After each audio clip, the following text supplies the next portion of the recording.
girls out of 1,000 were married before the age of 18. By 1990, that was down to 10 girls out of 1,000 that were married before the age of 18. But that number has remained fairly steady since that time, and so that it does indicate that there's a lot more work to be done. In Canada, nearly all of the early marriages are either in our Aboriginal communities, so Canadian First Nations, or in small religious groups that are in a couple of provinces, primarily British Columbia and Quebec. Why that is for a number of different reasons. Some of it is societal and cultural. Some of it is a result of expectations of parents.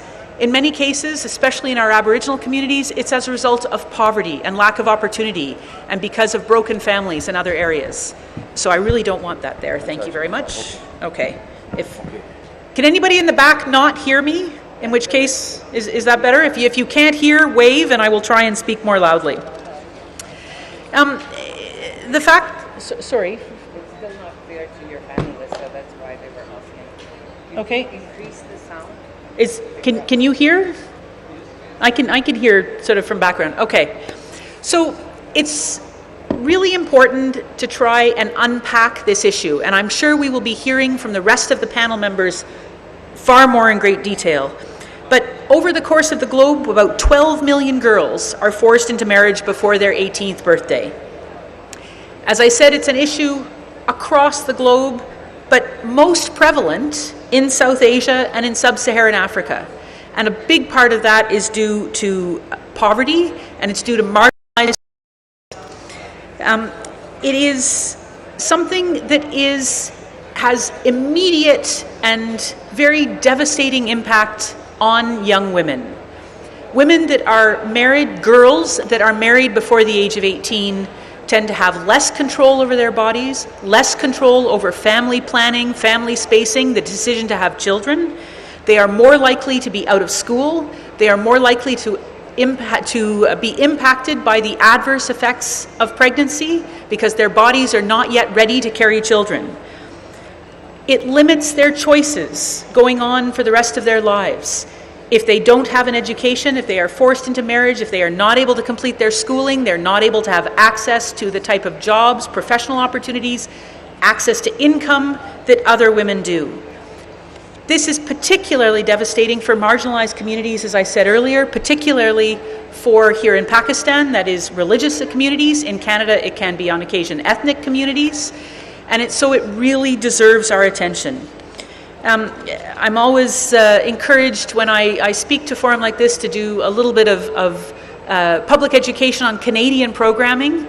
We have in Canada, and I think many people know, we have a feminist foreign policy. We have a feminist international assistance policy, which means that we place the rights of women and girls at the center of our decision making in our policy-related decisions and our programming decisions.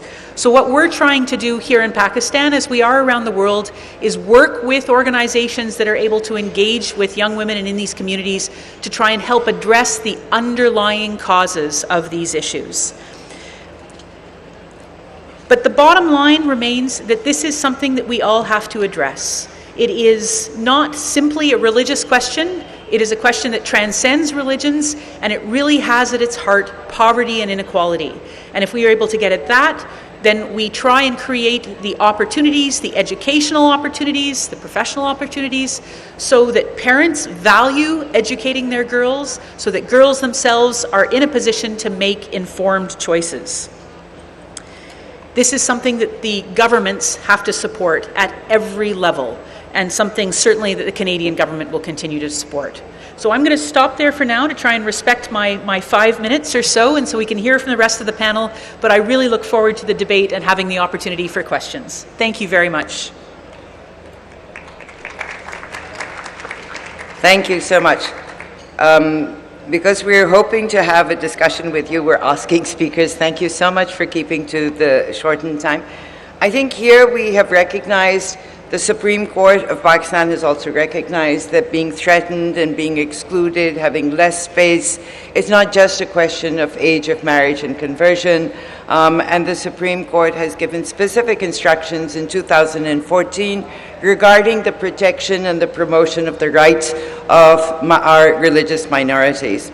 I would also like to mention that CEDAW the Committee on the Convention on the Elimination of All Forms of Discrimination Against Women on Pakistan's 5th periodic report in 2020 also has in almost every area of concern identified the need to do more regarding women from different minorities, and they're talking about religious and ethnic and other aspects as well. But I think the attempt here to move forward, there's been a lot of concern among local civil society who've raised their voices regarding the forced conversions and marriages taking place in Pakistan. And there's been attempts, unfortunately, which have not succeeded so far, in bringing about legislation to deal with this. And on this topic, then, I would like to ask Peter Jacob to come and tell us a little about where the bill is today, what happened, what he thinks is the reasons this did not go through as we move towards Pakistan specifically. Thank you, Peter. Peter is an activist, longtime activist, human rights activist, and for minorities, a longtime colleague in the struggle for human rights for all. Thank you so much, Farida, for this generous introduction. Members of the panel and everyone, good morning. I would like to begin by my appreciation for the organizers of this conference who have turned the living memory of struggle of Asma Jahangir into an event that will go a long way in collecting, bringing the activists and defenders of human rights together to impress upon the issues that we still face as challenges, as the title of the conference goes. My second observation, because we were talking about the bill, Farida has indicated, she has pointed out to a definition of forced conversion, which can be elaborated again, but she has very wisely given me a topic on the bill which was somehow turned down, rejected, dismissed, was the language used by a parliamentary committee on the forced conversions. Now this marks the turning down basically of recognition, the short-lived recognition that came about the problem. The rest of the time there was a long denial that there were any issues with regard to freedom of religion and particularly forced conversions. With this rejection of the bill of a committee which was formed by the two houses and across the parties, across the faith communities, across gender, actually was a sabotage of the agenda of people's protections. It goes without saying that I don't recall in past 20 years when the Parliament of Pakistan discussed the serious question of religious freedom. On the other hand, it has time and again passed resolutions and legislation which goes to restrict the religious freedom, whether it is in the form of cybercrime laws, blasphemy laws, and many other resolutions which go to constitute, not only constitute, but perpetuate a preferential treatment of majority, but conversely, everybody, discrimination against everybody. Now, with this bill, what happened was that the criminal element who organized in an organized manner perpetrate forced conversions of young girls from Sindh and Punjab mainly, but not limited to these provinces. That is the data which Center for Social Justice showed by analyzing 162 cases up to 2020. But this rejection of the bill also emboldened the criminal element, and that is why in the ongoing year we have a spike, we see a spike in reported cases of forced conversions. So far, there have been 38 cases reported this year. Now, whatever we hear from the parliamentary committee, which was a great sabotage, I must say, and we can recognize, we know the elements who forcibly and arrogantly, I must say, rejected the bill. We also that it killed the hope for better Pakistan for some time, until activists like yourselves revive that strength and spirit to fight against the injustice. I would also like to point out that while we have made our parliament redundant and the committees, human rights committees, and it is not without notice that the functional committee of the Senate on human rights was turned into a standing committee, which meant curtailing the powers of that committee. I would also like to mention here that we need to see what competence and jurisdiction those committees and some of the institutions that were involved. Now, my due respects to Dr. Qibla Ayaz and his institution, the Council of Islamic Ideology. I must say that legally speaking, constitutionally speaking, the Council of Islamic Ideology had any jurisdiction with regard to forced conversions of minor girls is a question.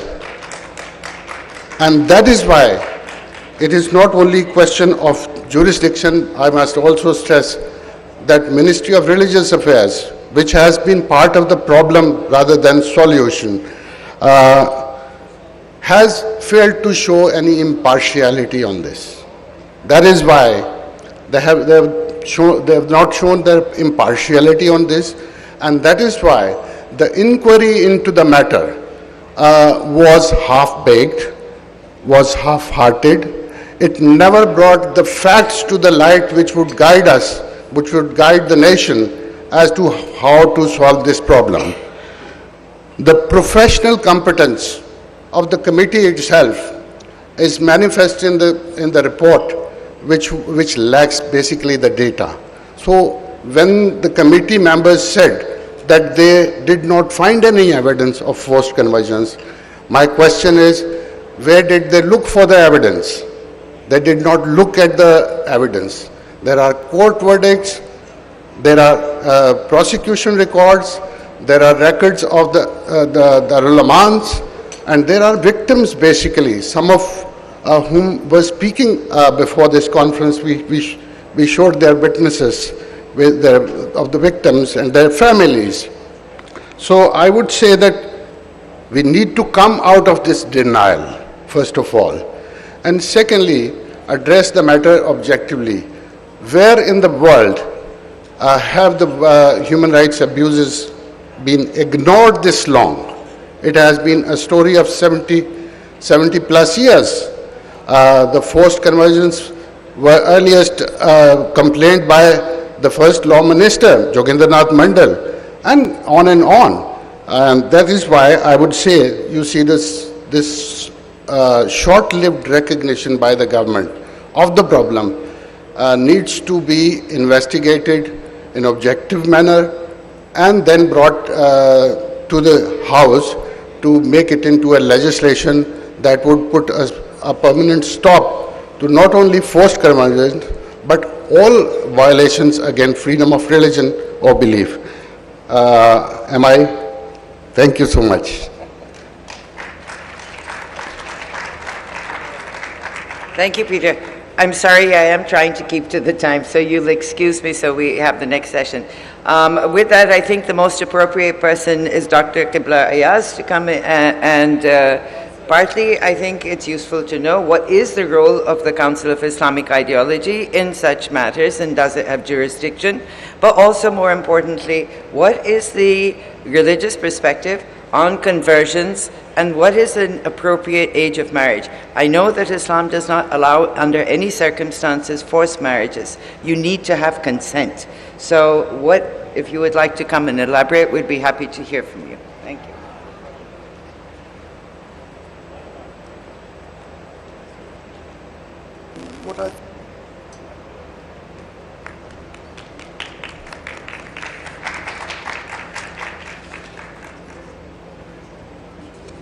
Very good morning, ladies and gentlemen. Excellency from Canada, my very good friend Peter Jacob, distinguished panelists, the delegates of the conference, a great morning indeed that we are gathered here under the name of an organization attributed to the most courageous woman of Pakistan, Asma Jahangir. A candle in the wind, indeed. I have been asked to highlight the role, the relevance of the Council of Islamic Ideology in the bills like the bill on forced conversion.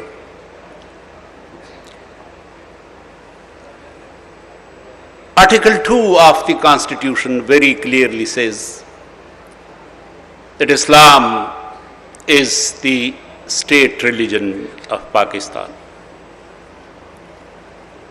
Chapter 9 of the Constitution, 2 to 7, 2 to 8, and onward, say that no law repugnant to Quran and Sunnah will be constituted, will be made part of the legal dictum, legal rules of Pakistan. And the role has been assigned to the Council of Islamic Ideology. The forced conversion bill has certain clauses on which Council of Islamic Ideology has shown assent, has appreciated, and that is that forced conversion in any form is not allowed in any religion, including Islam. And punishment proposed by those who are committing forced conversion are in any way they are party to the process of forced conversion are liable to penalty. Council of Islamic Ideology has very openly agreed to it. But then there are problems in the process of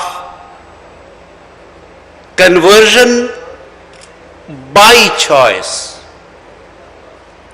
conversion which is not forced, in which there are certain clauses to which a joint committee of the Ministry of Religious Affairs and the research wing of the Council of Islamic Ideology showed and expressed reservations, like waiting for 90 days, appearing before a session judge, and a series of clauses which, of course, from Islamic point of view, can give rise to a number of problems. Because the acceptance of another religion, converting to another religion by choice, the clauses in the proposed bill are problematic in the opinion of the research wing of the Council of Islamic Ideology. Because there are certain attached practices, religious practices with conversion, and if one is obliged to wait for 90 days, then in the case of death, for example, the issue of inheritance can crop up. Which religion would be adopted in such a situation? The cases, for example, of the religious practices, the method of offering funeral, all these sort of things are questions which need to be addressed. We have agreed that as far as the bill is concerned, this is need of the time, but our suggestion is that instead of giving this bill a title of forced conversion, we can say regulation of religious conversion. Because if we say forced conversion, it would mean that we are agreeing to the problem that Pakistan has the problem of forced conversion, while our opinion is that may be a case or two, but in general, this problem does not exist in Pakistan. There are reports from Sindh, some parts of Sindh. There are reports from some sort of Punjab, but no report from Khyber Pakhtunkhwa, no report from Balochistan, no report from Islamabad, no report from Gilgit-Baltistan. So this is a specific problem of a certain area which needs to be addressed, as Anwarul Haq Kakar committee has suggested, through some sort of administrative measures.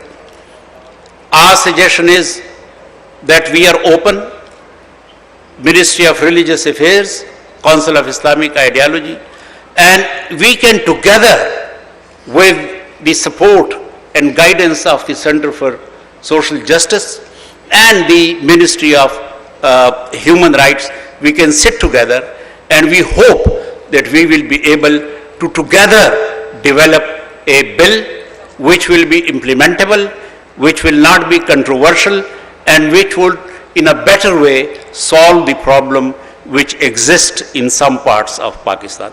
These were some of my words which I wanted to share with you. I thank you very much indeed. Thank you, Dr. Qibla. I'm very happy to hear that the Council of Islamic Ideology is happy to sit down with the Center for Social Justice, and I hope some of the rest of us who may not be in Peter's organizations, the lawyers, the experts, you do realize, of course, that between Sindh and Punjab, that's more than 75% of the population of Pakistan. So I think we can agree that this is a problem. I think one should not hide from the facts. If we hide from the facts, we will never be able to address them. So I would say that we have people who've done research, and yes, there's two sides, and we will be hearing about the social, economic, the other aspects of it. But coming to the legal positions and how to go forward, I'd like to ask Dr. Elena, are you online? I don't see her online. Can we have her back online, please? There you are. Who is the founder of the Coalition for Genocide Response, and she's also a senior researcher for the All-Party Parliamentary Group on Pakistani Minorities. So perhaps we can have your input on what is the way forward in terms of the contentions and taking this forward legally. Thank you. Thank you very much for organizing this important conference, and big kudos to the co-panelists for their contributions. Child and forced marriage are an issue that is... You're going to have to speak closer to your mic or increase the volume. We're having difficulty hearing you. Sure. Thank you very much for organizing this important conference, and big kudos to the co-panelists for their contributions. Child and forced marriage are an issue that is still omnipresent. This despite the international standards on the issue and indeed the international recognition of forced marriage as a type of modern-day slavery. Only a few days ago, the House of Commons here in the UK debated marriage and civil partnership minimum age bill. Still today, the law in England and Wales means that people can get married at 18 or with parental consent at 16 or 17. But there is no law against religious and cultural ceremonies, which are not registered with local councils and can take place under the age of even 16 and 17. The new bill would make all marriages and civil partnership under 18 illegal. And this is not a particularly massive issue in England and Wales, but according to research, for example, in the last 12 months alone, there have been 76 cases of child marriage, and that also, in one of the cases, that the child was 7. So this is the situation in the UK. However, I wanted to focus on one particular issue here today, and that's an issue that I've been working together with the all-party parliamentary group on Pakistani minorities, and that's the issue of abductions, forcible conversions, forcible marriages of religious minority women and girls in Pakistan. In recent years, and specifically in recent months, media outlets covered a number of stories involving young girls who have been abducted, forcibly converted, forcibly married and abused. And while those stories are tragic, the cases are not isolated occurrences. While the abductions, forced conversions, forced marriages and abuse are perpetrated by individuals, the fate of religious minority women and girls is often sealed, as the existing laws or handling such cases deem any legal recourse unavailable or ineffective. For example, in one of the cases, the family of a 14-year-old girl, age Y, have worked tirelessly trying to get her back. In her case, the court dismissed a petition to have the marriage and forced conversion overturned, reportedly stating that a girl is ready to marry after she has had her first period. In another case, another 14-year-old girl, MS, faced a similar fate. Her family has been taken to the courts, has taken the case to the court. Initially, the Sessions Court directed that the girl be rehabilitated in a women's shelter. However, later the Lahore High Court overturned this decision and ordered that the 14-year-old girl be returned to her abductor.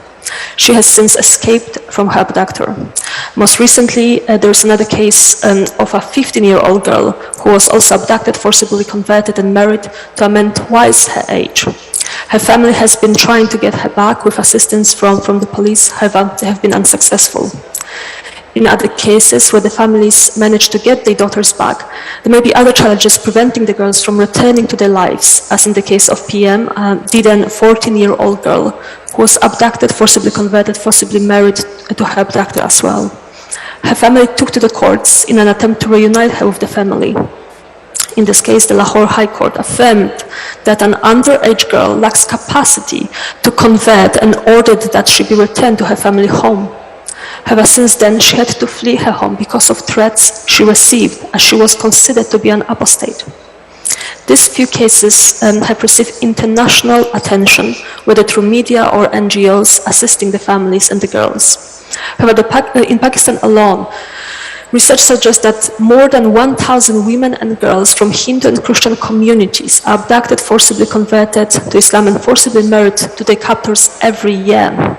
Each of the girls share the same fate of abduction, forcible conversion, forcible marriage and abuse. They also share similar characteristics, all young, underage, belonging to religious minorities. And these stories continue to be invisible. And the issue definitely requires further attention. And as reported in December 2020, Prime Minister Imran Khan ordered an investigation into religious minority girls' forced conversions.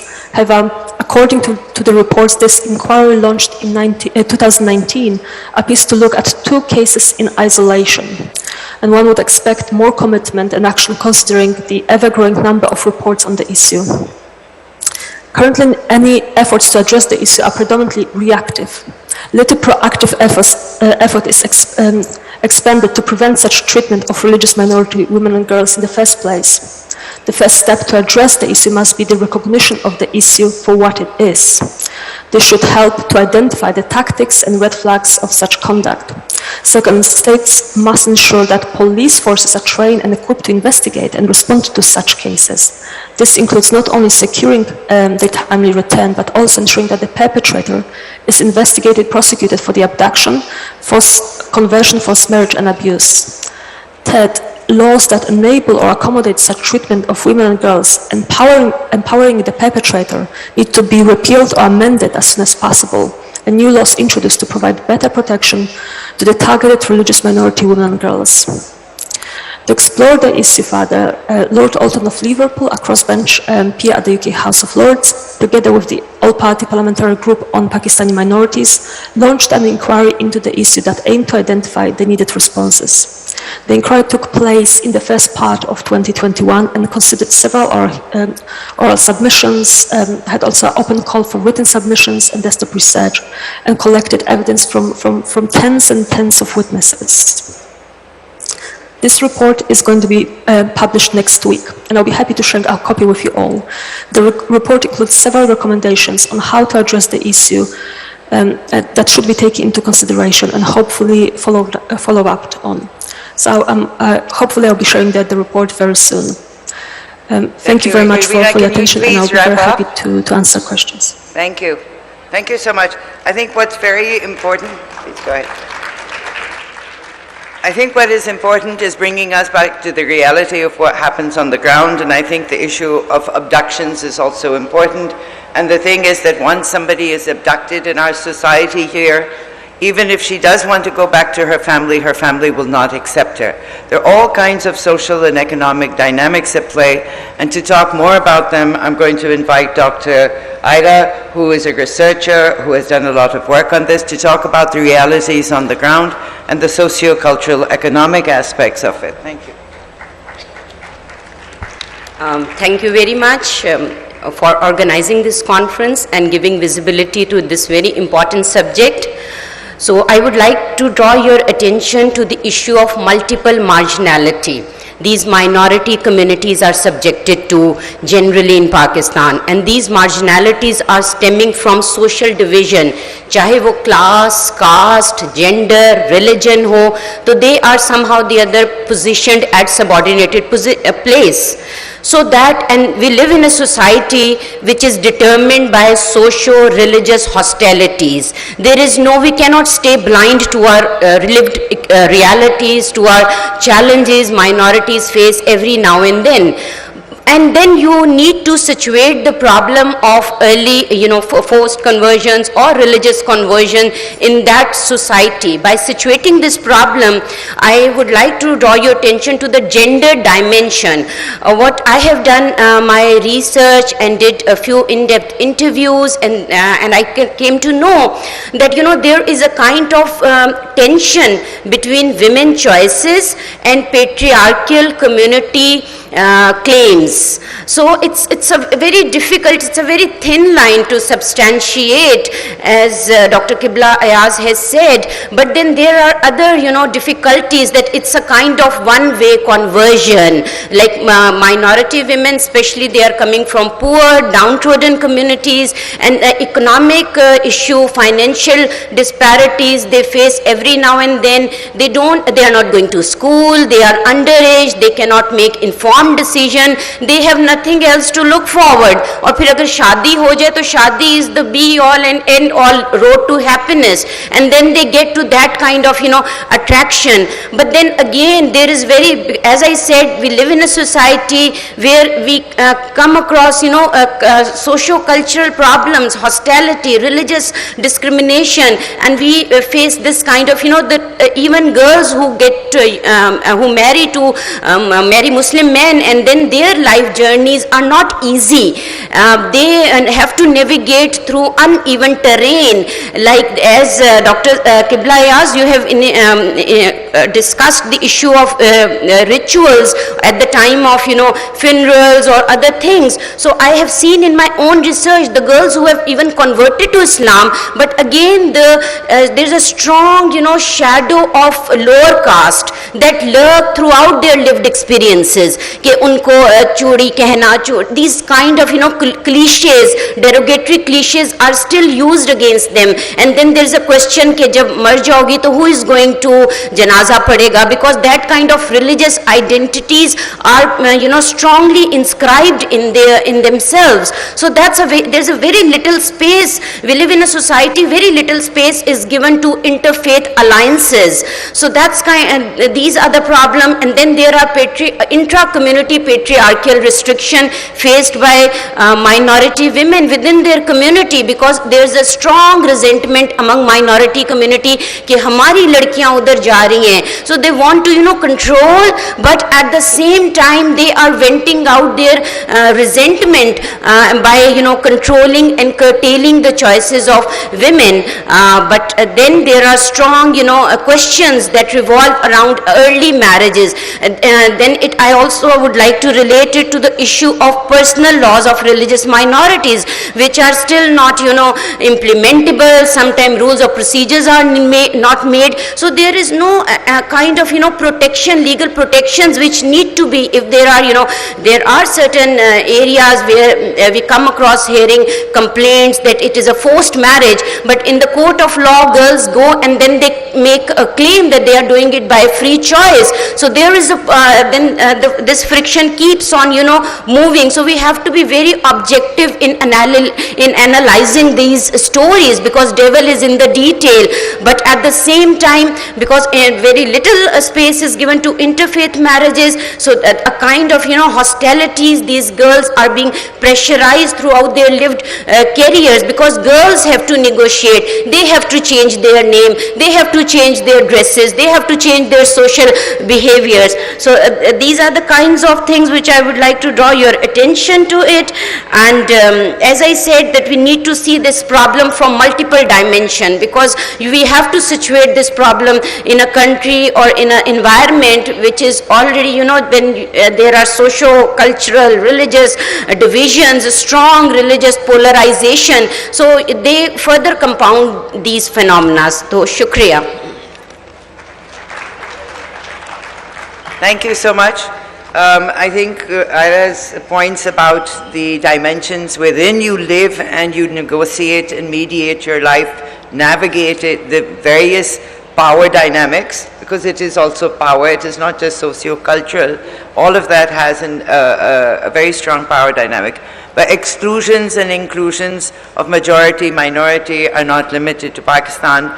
And I'd like to now call on Dr. Nasreen Rahman to talk about the kinds of issues that we're facing in terms of forced conversions and marriages in the context of the United Kingdom. Dr. Nasreen.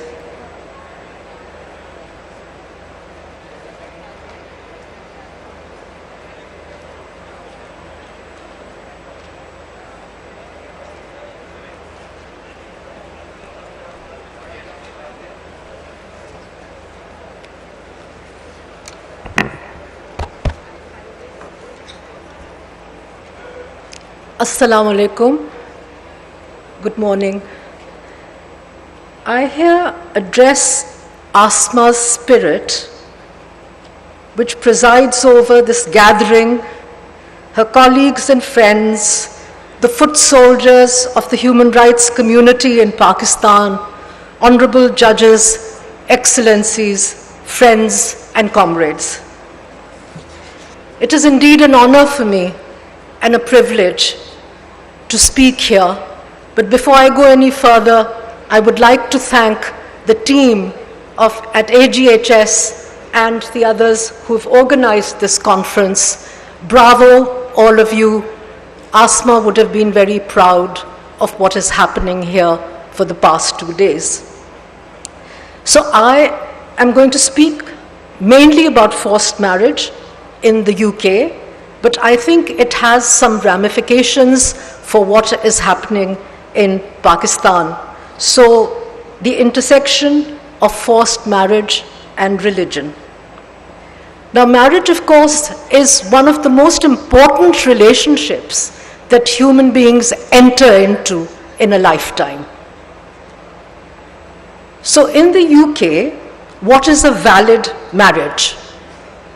There must be proof of capacity, which is that you must be able to understand mentally what it means to be married. कि आप ये समझते हैं कि शादी का मतलब क्या है? Have you attained the legal age of marriage, the age of consent, which is 18 in the UK, but I will turn to certain lacunas in the law later, and it's not very clear what it is in Pakistan, because the legal community, the cultural communities, and the religious communities are giving different messages, which indeed is also the case in the UK. Now, both parties to the marriage, and this is very important where forced conversions are concerned, both parties to the marriage must give their full and free and informed consent. And there must be proof of full, free, and informed consent. And the marriage must be entered into in the presence and authorized by a recognized officer of the law and the Registrar General in England. And those people who actually authorize marriages are supposed to be trained. And this is again an area of contention in England. So who are the people who are forced into marriage in England? 7 years ago, when the Forced Marriage Commission was set up, the focus was on Hindus, Muslims, Sikhs, a lot on Muslims, Pakistanis, and minorities and migrants. What we found in 7 years, it happens everywhere. It happens in all communities. It cuts across social class. It cuts across religions. It cuts across gender. It happens everywhere. And with due respect, forced marriage is a hidden crime. So because we don't know, do we not know, or statistics have not recognized, or researchers have not looked into that area, does that mean that forced marriage does not happen? How do we actually find out that full, fair, and free consent has been given? And as Farida mentioned earlier, that in fact, consent is ongoing. If you're in a marriage and you wish to leave it, but you can't because of social, familial, or religious pressure, that marriage then transforms into a forced marriage. You might have given consent to the marriage, but conditions are such that you wish to leave it, और आप उस शादी को छोड़ना चाहते हैं और आप नहीं छोड़ सकते क्योंकि आपके ऊपर समाजी, खानदान का या किसी मजहबी वजह से आप नहीं छोड़ सकते, तो वो शादी जो है वो forced marriage हो जाती है. So, who are the people who are forced into marriage? Again, over 90%, 90% से ज़्यादा, it's women who are forced into marriage, but men are also forced into marriage. Now, one very interesting thing that comes before the Commission and the voluntary sector organizations about forced marriage amongst Muslims in the UK, कि कुरान जो है वो आपको इजाज़त देता है कि एक मुसलमान मर्द जो है वो एक क्रिश्चियन, ईसाई औरत और एक ज्यूइश, एक यहूदी औरत से शादी कर सकता है. So, मगर खानदान जो है, लोग जो है वो अक्सर जब यहूदी और क्रिश्चियन औरतें उनके खानदान में आती हैं, they forced conversions there. Now, the age of consent in the UK is actually 18, but parents and guardians can give permission for the marriage of a child that's over 16 and under 18. So that's a very vulnerable area, and I would here like to say that the age of consent and the clarity on the age of consent is very important, because a 16-year-old can't really understand what marriage is, and schools must teach children about marriage and consent. Then I'm delighted to share with you that just as I'm speaking to you in England, Parliament has accepted, both houses of Parliament accepted yesterday, that there's a bill to criminalize marriage of those under 18. I just want to highlight another community that is under threat of forced marriage and, interestingly, forced conversion, and that is the LGBTQ community. And what happens over there is that religious elders actually are approached by families to guide young people into marriage, into heterosexual marriage. And over there, what happens is that then those people are told that your religion forbids this, and then they are coerced into marriage. So I think that Farida is sending me lots of white slips. I thought I was supposed to speak for 6 minutes, 5 to 6 minutes, so I think I've exceeded my time. Thank you very, very much, and all the foot soldiers against forced marriage and forced conversions. One forced conversion and one forced marriage is one forced conversion and one forced marriage too many. I'm sorry, as I keep repeating to my panelists who are doing a brilliant job speaking, I'm getting parchis from behind, so you will have to bear with me. And we have our last speaker, and the last is never the least. I'm delighted that we have Devi with, who is Advocate General of the Sindh High Court. It's wonderful that she is, first of all, a woman, so Talia. And secondly, that she is from the very excluded community of the Hindus, so even bahut zyada taliyan. She's been a former member of the National Commission on the Status of Women. So Kalpana, the way forward, please. Thank you. Thank you.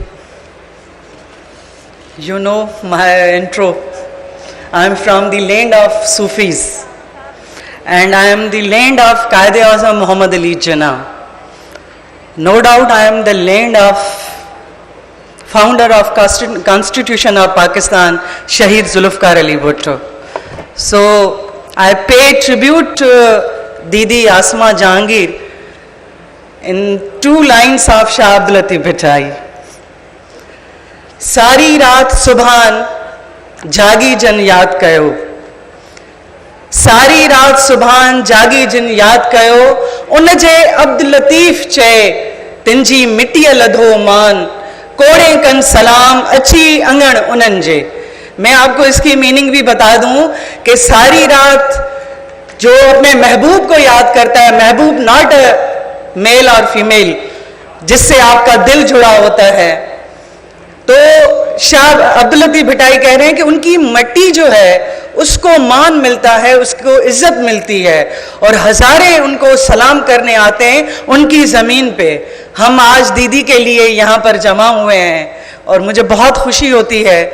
I feel lonely when our bill was rejected by the parliamentary committee. उस दिन मुझे feel हुआ कि we are orphan, कि without hearing, without arguments, Parliamentary Committee rejected the forced conversion bill. So, my speaker already explained properly. I think we are working since last many years. Peter, me, and my Hamkhal, we are working on it.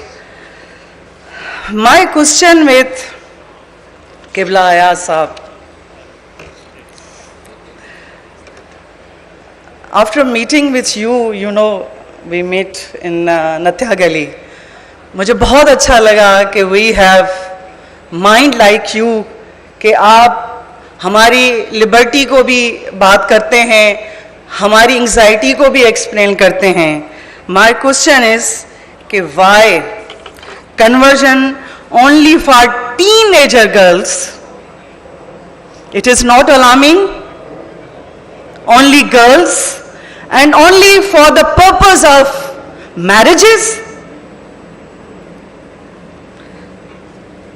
After partition, Qibla Sahab, because I am from Sindh, so میں Sindh کی بات کروں گی کہ after partition, I came to know my parents کہ we were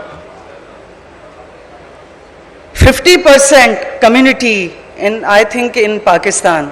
Now, after conversion, after discriminatory laws, my community left the Pakistan, their motherland. اور ابھی ہم in Pakistan, I think in Sindh, we are only 2 or 3%. اور یہ میں ذمہ داری سے بات کر رہی ہوں.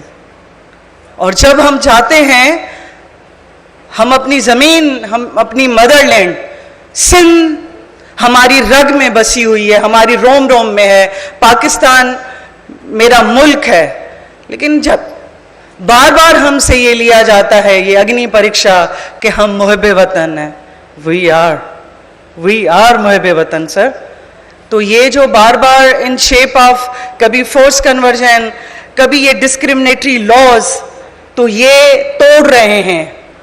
Pakistan is bouquet of different kind of flowers, پر ابھی وہ فلاورز جو ہیں وہ نکلتے جا رہے ہیں. I am from Sindh, so definitely I would, with permission of chair, میں explain کروں گی کہ Sindh government, this credit goes to Sindh, کہ Sindh government in different ways, in different times, they are trying to support the minority community. You know کہ we have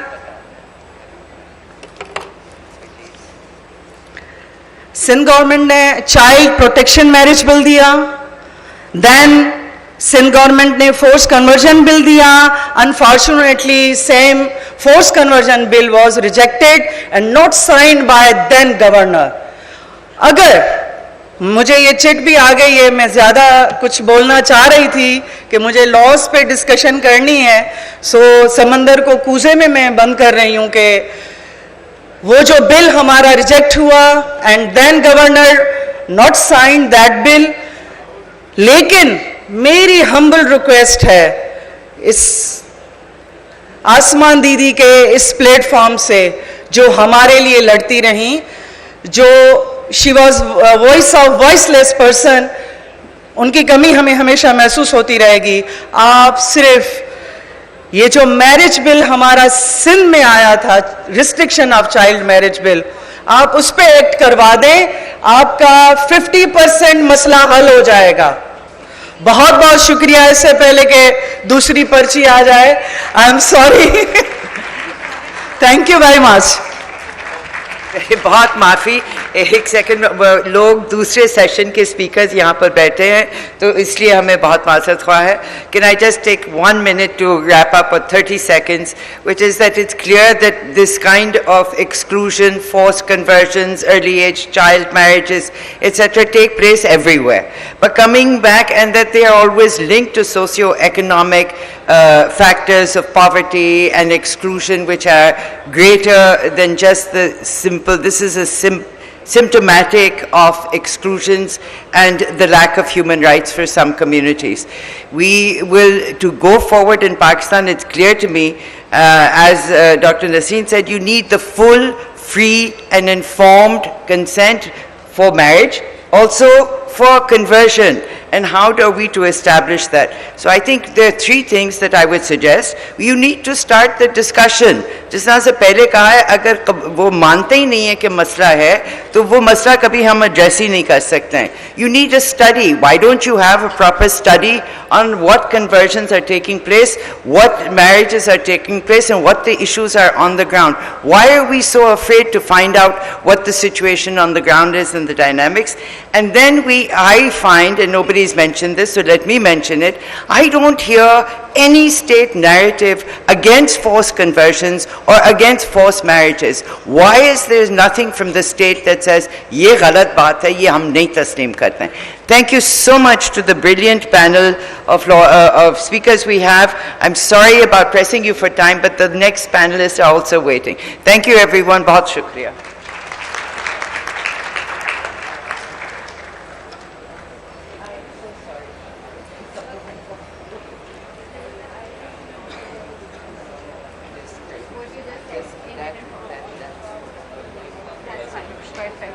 So sorry. That's perfect. So long and you couldn't hear what she was saying. Thank you. Thank you for coming. I couldn't.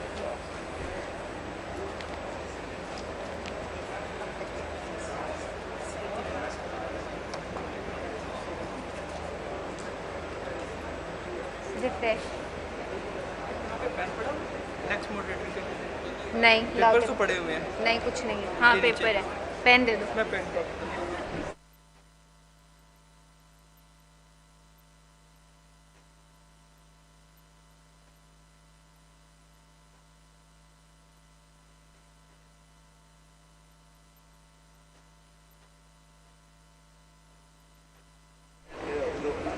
Thank you, Ms. Farida Shaheed, and all the respected participants for participating in our conference. Now I will invite Mr. Rashid Rahman and all our respected speakers to the stage.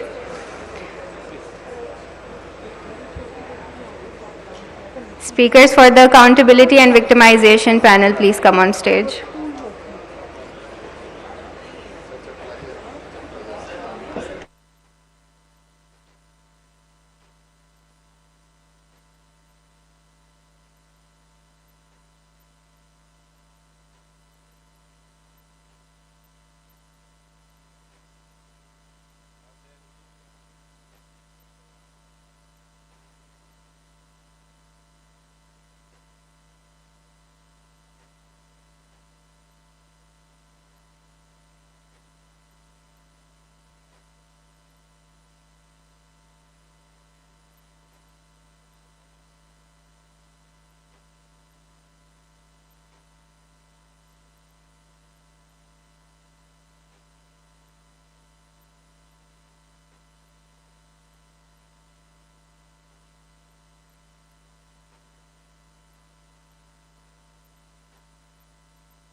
Okay.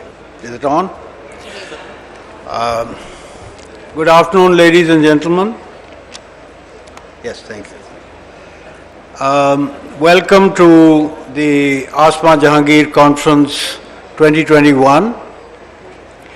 Sorry, we are running a little late, so we have to speed up things. But let me say one thing in the very beginning, and that is that we owe an apology to all of you for the fact that the government's inexplicable policy of not giving visas to some of our invited speakers means that we have less than we had hoped for or anticipated. So apologies for that. Second, we have a request that we would like, I must add, the visas that were denied were largely to women and human rights activists, which makes it even less explicable. Second, we would request our audience to help us make some of these conversations on human rights popular on social media.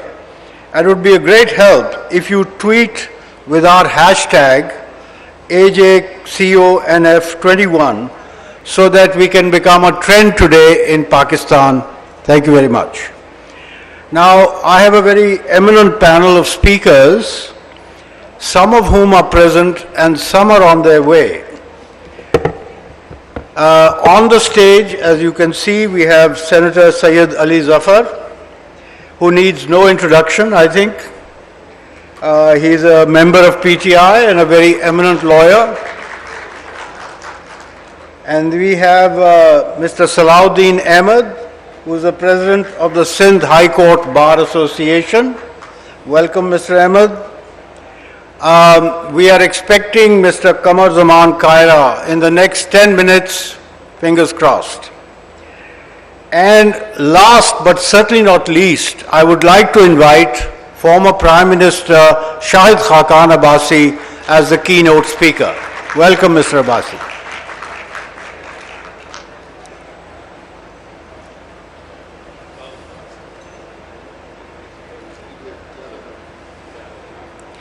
Our topic of discussion today is accountability or victimization, ? I don't have to dilate too much on the fact that accountability has become a very, very controversial issue in Pakistan, not just in the current times, but almost from the day the process was initiated. And today our speakers will enlighten us on the pros and cons of this process and how it is playing out. Sorry, I forgot Mr. Haider Rasool Mirza, who is a NAB expert and an advocate of the Supreme Court. Apologies, sir. So without further ado, I would like to invite, as a compensation, Mr. Haider Rasool Mirza to come and deliver his speech.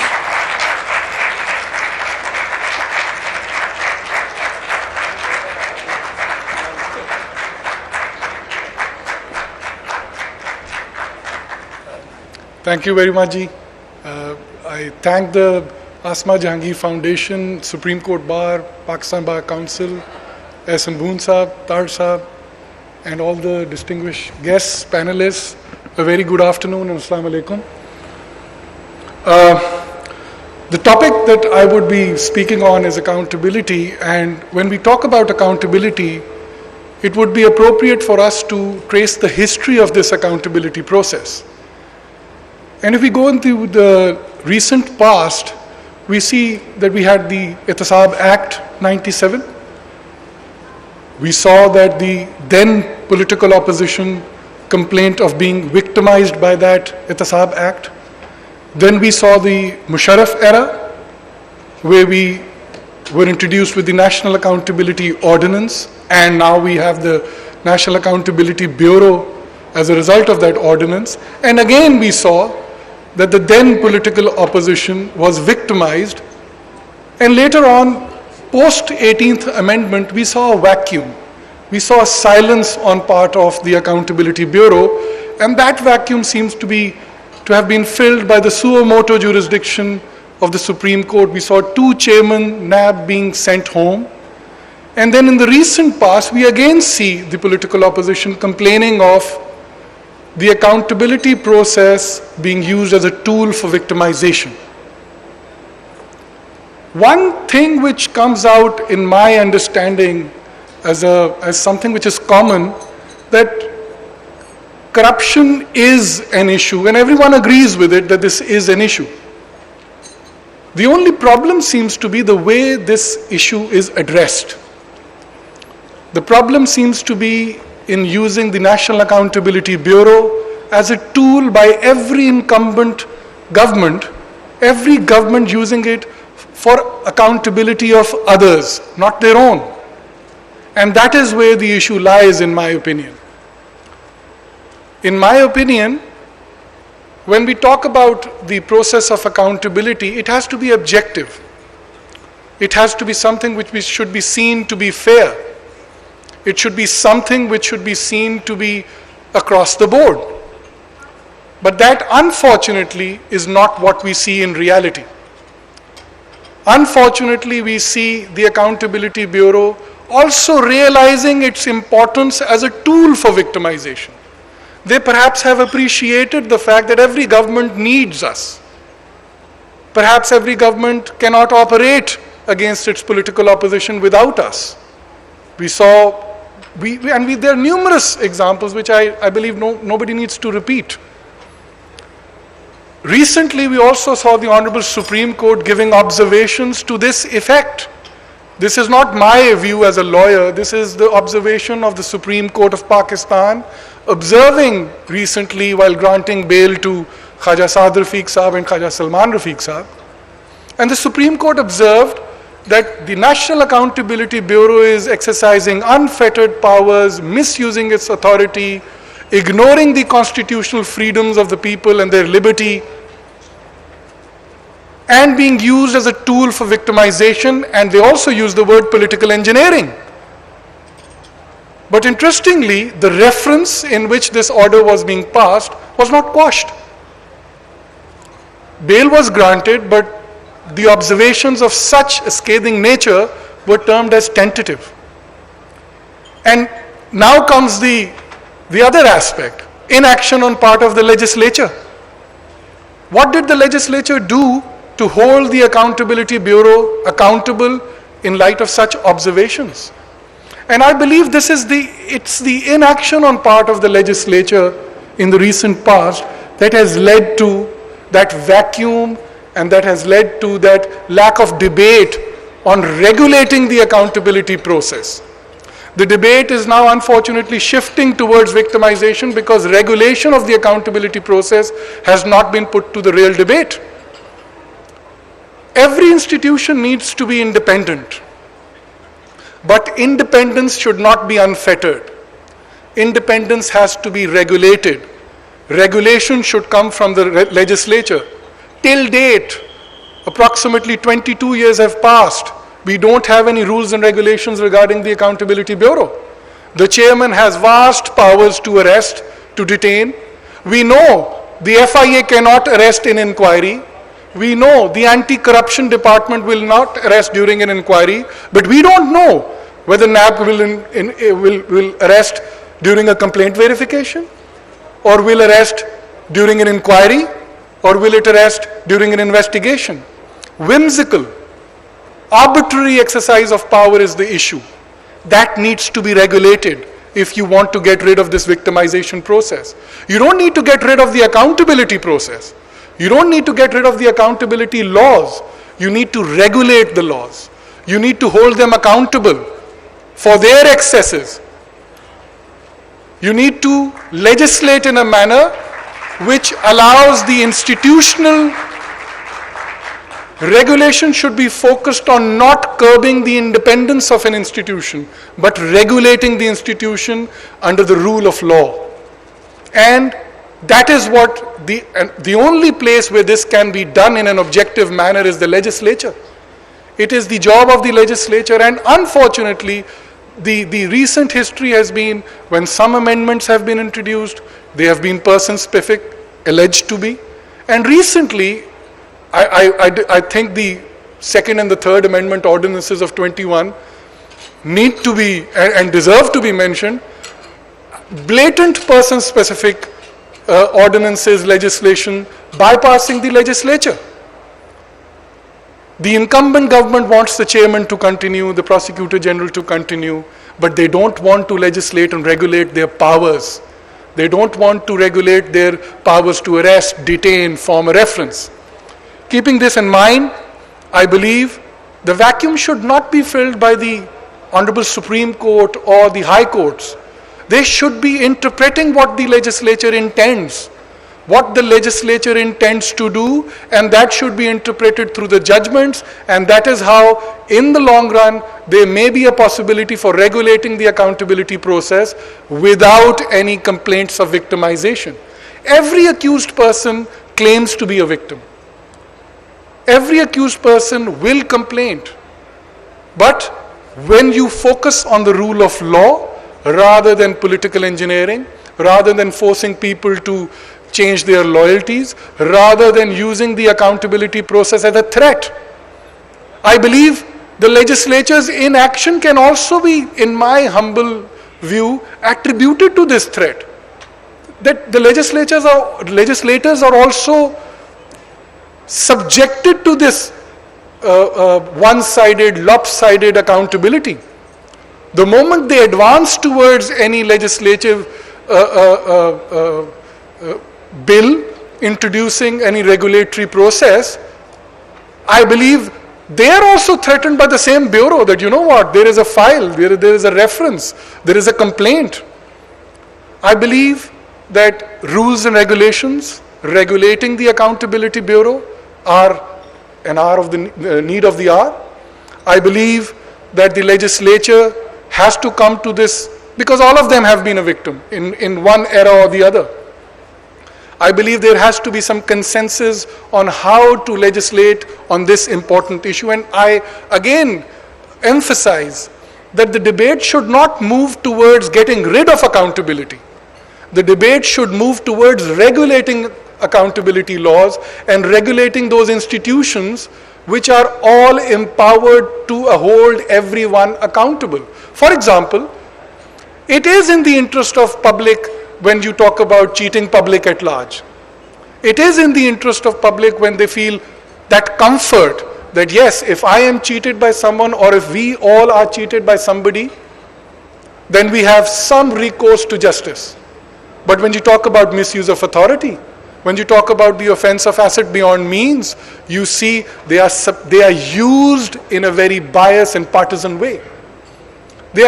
Any bureaucrat, any officer who has to do his job feels threatened. His ability to serve the state is under threat when he thinks about the magnitude of a project or the governmental body which he is heading. He feels threatened that, you know what, if I sign this file, I will be subjected to this victimization in the future. I won't do it, somebody else needs to do it. So the impact of this lopsided, arbitrary, whimsical exercise of power, the real victim seems to be the state. The real victim seems to be the state, and that is the reason why I urge. We have two eminent legislators already in the panel, and I would urge them to reach a consensus on regulating this accountability process rather than getting rid of this accountability process, and I think that is what should be the way forward. I thank you all once again, and it was an honor to be a part of this function and the conference. Thank you very much.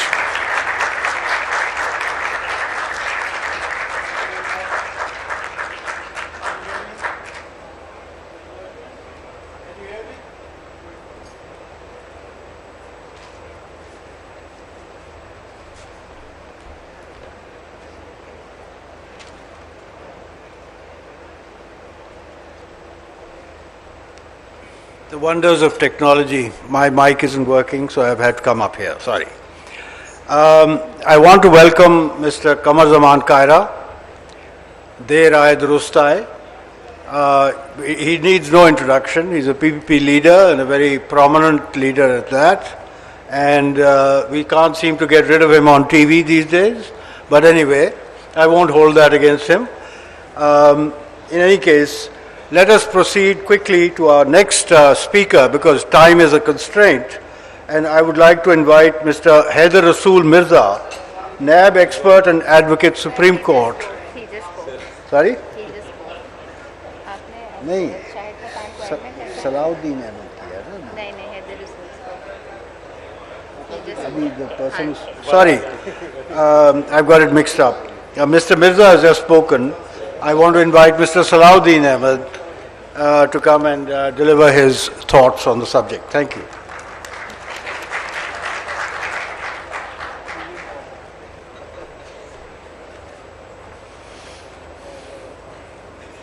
Learned panelists, distinguished ladies and gentlemen, I'm honored to be invited here today to speak at the Asma Jahangir conference for 2001.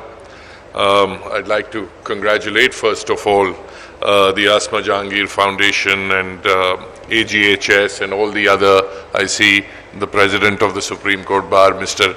Hassan Boone here. I'd like to congratulate all of them for holding this conference. And just from yesterday's proceedings, it seems that the conference is running very close to Asma Jahangir's spirit.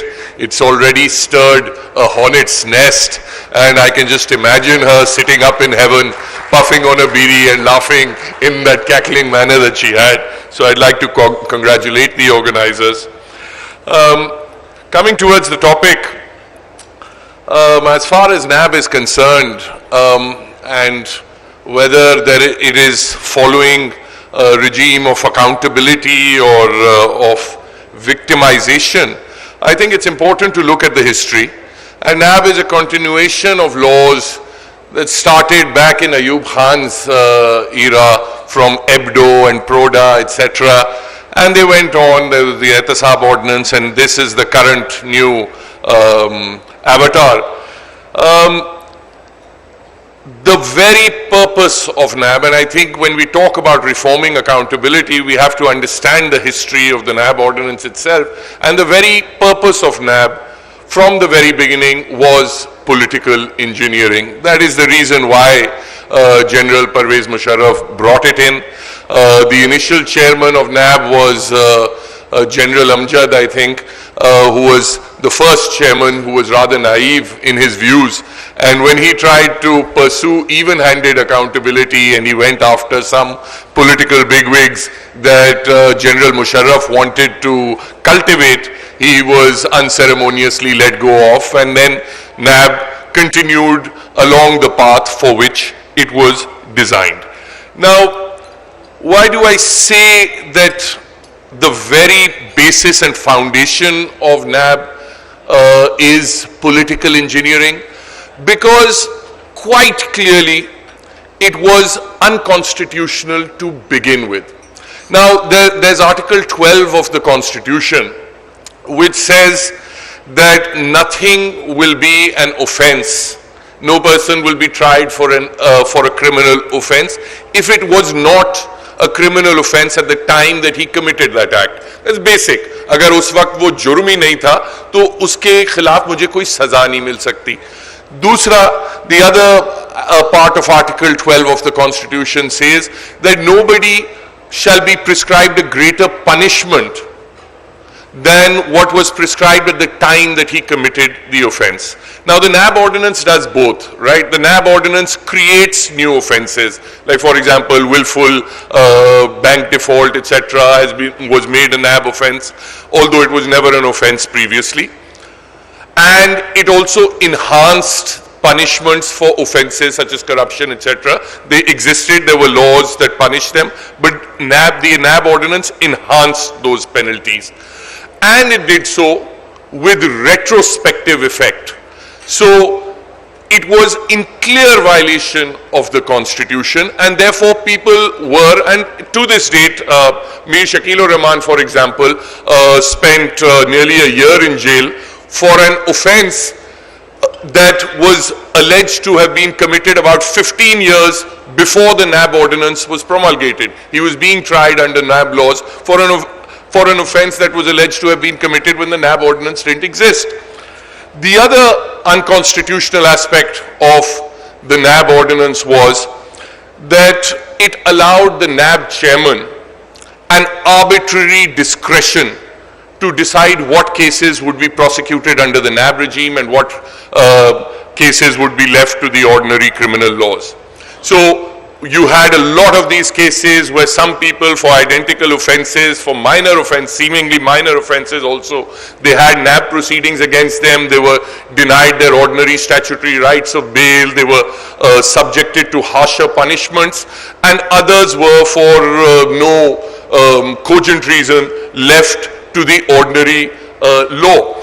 This kind of discretion, allowing an individual to choose what set of laws becomes operational against whom. The Supreme Court of Pakistan has struck down laws like these, from 1957, there was a Waris Miah case.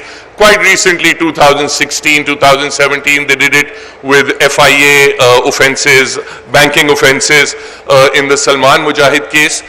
But the NAB ordinance somehow escaped that judicial scrutiny. It was challenged in Asfandyar Wali's case, and the reasoning in Asfandyar Wali's case is absolutely astonishing. There are all these constitutional challenges are ignored, and the court holds, and I want to quote this because I don't want to get a Supreme Court's finding wrong. It says, while upholding the constitutional validity of the NAB ordinance, the court observes that the de facto and de jure status of the present regime, this is the Musharraf regime, was recognized to create a corruption-free atmosphere. And this court took judicial notice of the fact that the people of Pakistan generally welcomed the army takeover. And this was kept in mind while examining the validity of the impugned ordinance. So basically the NAB ordinance, the constitutionality of the NAB ordinance was upheld because the Supreme Court in Asfandyar Wali's case said that the people of Pakistan wanted an army takeover, and that's why we are holding the NAB ordinance despite its constitutional defects. We are upholding its constitutionality. Now, I do think the time has come, not just for the legislature, but also for the judiciary to re-examine the vires of the NAB ordinance. Now, there is another aspect of Asfandyar Wali's case which bears mention. Now, the other corruption, offenses of corruption, etc., that are under the Pakistan Penal Code, they are equally applicable to the military. In fact, all the various armed forces laws, they specifically incorporate the offenses of the Pakistan Penal Code. However, the NAB ordinance conveniently, and this is why I say political engineering, it excludes the military from the purview of the NAB. Now in the Asfandyar, however, it did not, in its original phrasing, exclude judges from the purview of NAB. But when in Asfandyar Wali's case, the Supreme Court was deciding the constitutionality of the NAB ordinance, the Supreme Court said, well, judges should also, we are all right, and it was challenged on the basis of discrimination. Why are the armed forces being excluded? So the Honorable Supreme Court said, well, it's all right for the armed forces to be excluded, that's all right, it's not discrimination, but also we feel that judges should also be excluded because we have our own accountability mechanism, and therefore it is not discriminatory. So it is, I think, high time that needs to be re-examined because we're facing a lot of problems. Like the NAB regime has, they cite figures about how much recovery they have done and all of that. But there is equally, I'm sorry, I didn't see this note earlier, I'm sorry. I'll just wrap up. But equally, there is a paralysis amongst the administration because of this perpetual hanging sword of the NAB.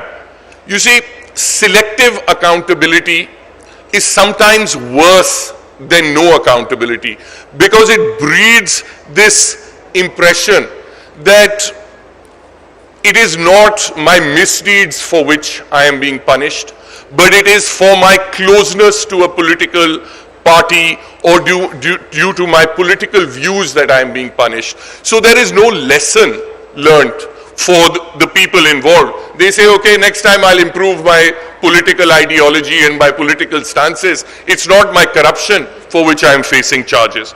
Now, I'd like to end with this wonderful quote, because I've criticized one judgment of the Honorable Supreme Court. I should actually laud another judgment, and that is the one in Saad Rafiq's case. Justice Maqbool Bakar in that starts with a quote from John Stuart Mill, whilst examining the historical role of NAB in this political engineering exercise. He quotes Mill, and Mill says, "A state which dwarfs its men in order that they may be more docile instruments in its hands, even for beneficial purposes, will soon find that with small men, no great thing can ever be accomplished." Thank you.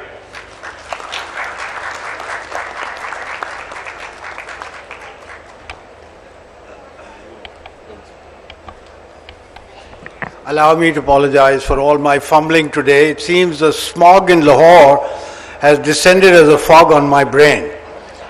And since my friend Qamar Zaman Kaira has just traversed that smog-filled road traffic of Lahore, he needs to catch his breath. So in the meantime, I would like to invite Senator Syed Ali Zafar to give us his thoughts. Thank you, sir.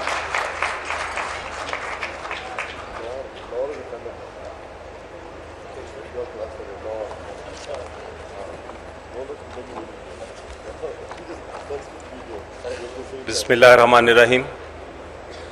I'd like to first of all thank the organizers, including my dear friends, the Supreme Court Bar Association President and their committee, the Pakistan Bar Council,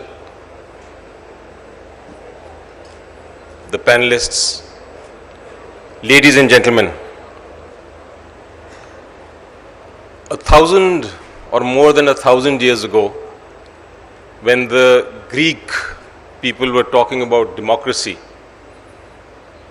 do you know what was the most feared form of government for them?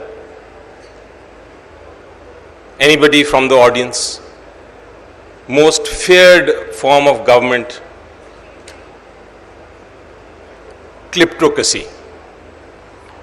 Kleptocracy literally means when power goes into the hands of thieves. Kleptocratic form of government, by definition, is when the powerful get together, they control the reins of a state, and then they loot and plunder its wealth so that the poor remain poor and the powerful continue to become richer. This was the most feared form of government. In my reading of Pakistan's history, people may agree or disagree with it, but in my view, in my interpretation, kleptocracy has actually invaded into the corridors of power in Pakistan. And not only that, but they have legitimized kleptocracy in the eyes of the public. And that is where the problem lies. If corruption of any kind becomes legitimate, if people start believing that they can get away with corruption, if people start accepting it as a facet of life, then the nation can only go downwards. It cannot rise. And that is where the problem lies. The biggest threat, in my view, the biggest threat, and this is not just my view, but when Quaid-e-Azam Muhammad Ali Jinnah, the founder of this country, when he gave his first address, he also said this, that the biggest threat to our country is corruption. And I'm sure that no one here, not the panelists, not anybody in the public, will say that corruption is good. everybody agrees that that is the greatest threat. It's a curse to democracy, it's a cancer. We have to fight this monster. That's also a fact. And we have to fight this monster. It is not easy. The fight is not easy, ladies and gentlemen, because those who have got their tentacles in power, those who the kleptocrats or kleptocracy, they will fight back. And do you know how they will fight back? They will fight back by creating a perception that the process of accountability is flawed. It's mala fide. It is to target someone. They will want to ensure that in the eyes of the public, because without the public there can be no accountability. Without you believing in the process of accountability, there can be no accountability. So kleptocracy will try. They will try to create a perception that people will start believing as reality. A perception that the accountability process is not impartial, that it is based on victimization. So any leadership that is to fight this war of the nation will have to walk a very tight rope. On the one hand, they will have to ensure that there is no corrupt person, powerful or not, that goes scot-free. They'll have to bring the guilt of corruption home. But at the same time, the tightrope calls for a balance. Ladies and gentlemen, it calls for a balance. And the balance lies in not overreaching. The balance lies in ensuring that no innocent are victimized. The balance lies in ensuring that it is not used as a tool for political vendetta. That is the balance of leadership. The leadership has to ensure that the guilty are not free, but the overreaching of any institution also has to be stopped and eradicated. Remember, in this fight, and I'll repeat again, because sometimes repetition is important. Remember that in this fight, perceptions are very important. The kleptocracy will try and create a certain reality in our minds, inaccurate reality that this accountability process is only one-sided. They will have arguments, they will have proofs. They may even have small evidences, ladies and gentlemen. But it is for us to clear and find out what is real and what is not. It is for us to continue with the process of accountability, hold tight to the rope of accountability. Not let it go, ladies and gentlemen. Not let it go. Hold tight so that we can actually bring the criminals, the real criminals, to justice. Now, ladies and gentlemen, in order to understand and clear the cobweb, clear the fog, in order to ensure that whether this is a reality, are people actually being victimized, or is the process of accountability real and genuine? In order to clear that, I will need to just take you back in time in the history of our politics and the history of NAB. And the reason I want to do that is because something was a reality before, and that reality is being used by kleptocracy to create a perception today. The reality of the past is being used to create the perception of today. So I need to take you there. And I call this part of Pakistan's history, ladies and gentlemen, the revolving door politics. Have you ever gone into a hotel with a revolving door? As one person is going in, another is going out. And this revolving door politics of Pakistan is bad history. It is a history when there were two main political parties at each other's throats. One was the Pakistan Muslim League Nawaz, and the other was the Pakistan People's Party. They were at each other's throats. So in 88, Benazir Bhutto, Madam Benazir Bhutto, the Prime Minister of Pakistan, became the Prime Minister.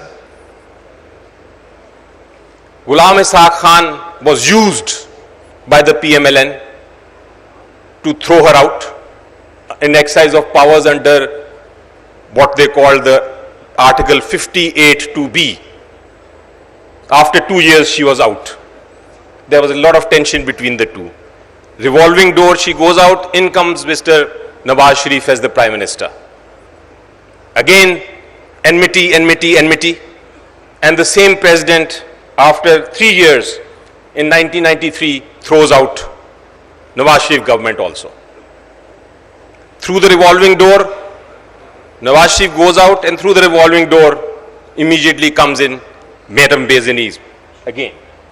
She comes in, and in 2 years, less than 3 years, she's thrown out again. This time by her own president exercising the same power. In comes Nawaz Sharif Saab again. And what does he do? This time he says, and it's a historical fact, so I'm not going to mince words. This time he says, I will use ihtisab as a tool to crush my opponents. He said, I will make a law, because corruption everybody hates, and that will look good in the public, and it will go good. And while it is looking good, I will also be able to jail my opponents. So he appointed this gentleman called Saifur Rahman as the chairman of the Ihtisab Bureau. In common parlance, it was the time of Ihtisab justice. Cases were filed against Benazir, her family, her mother, her husband, and we all know what was going on. But this did not live long. Less than 3 years later, Mr. Nawaz Sharif was also sent home, and General Pervez Musharraf Saab came in. He said, ihtisab out, NAB in. And the NAB law was promulgated. This NAB law was also used by that regime as a tool for political opponent victimization. That was the reality. That was the historic reality. Then what happened? Then what happened was that our great leaders of the two parties that were fighting sat together somewhere. Where did they sit? They sat in the House of Parliament in London, and they came up with an agreement. Just 5 minutes. They came up with an agreement, and they said, no more victimization. We have been victimizing each other. They admitted in the document itself that we have been victimizing each other. No more victimization. And we will make it more transparent by having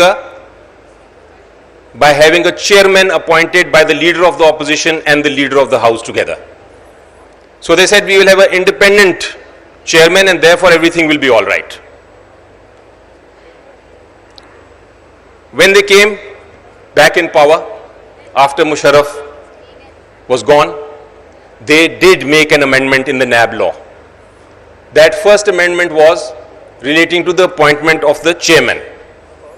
But what they did not do, ladies and gentlemen, what they did not do is equally important.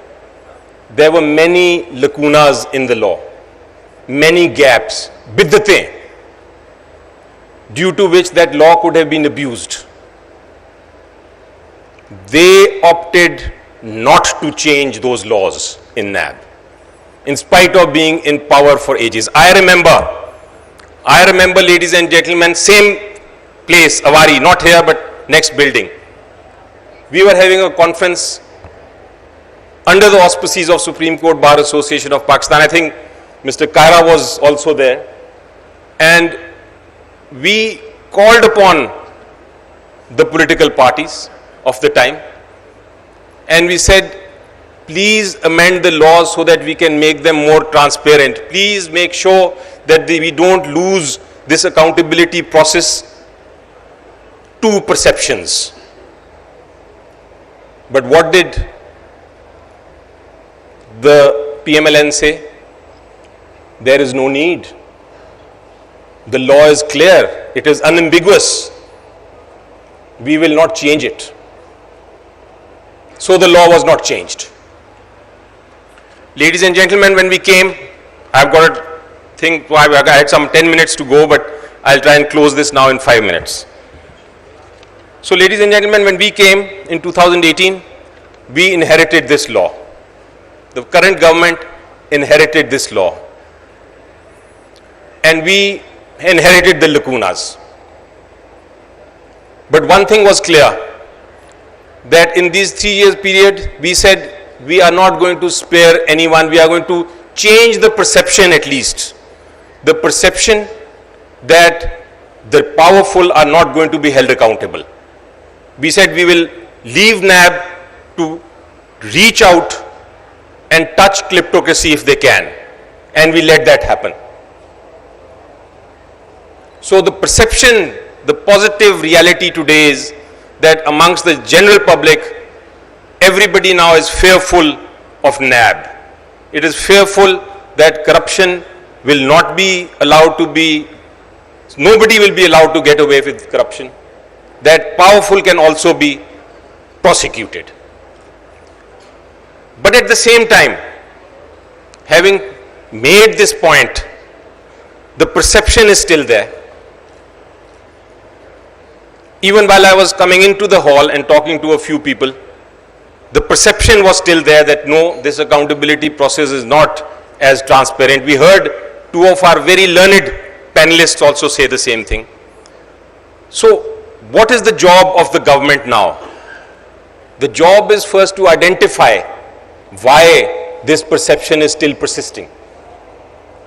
It is an inaccurate perception. It is not correct, because what we want to do is make sure that everybody who's corrupt, wherever he may be, is brought to the book. But why is the perception still lingering? Why is the repetition by the kleptocracy that no, this accountability process is not transparent? Why is it still continuing?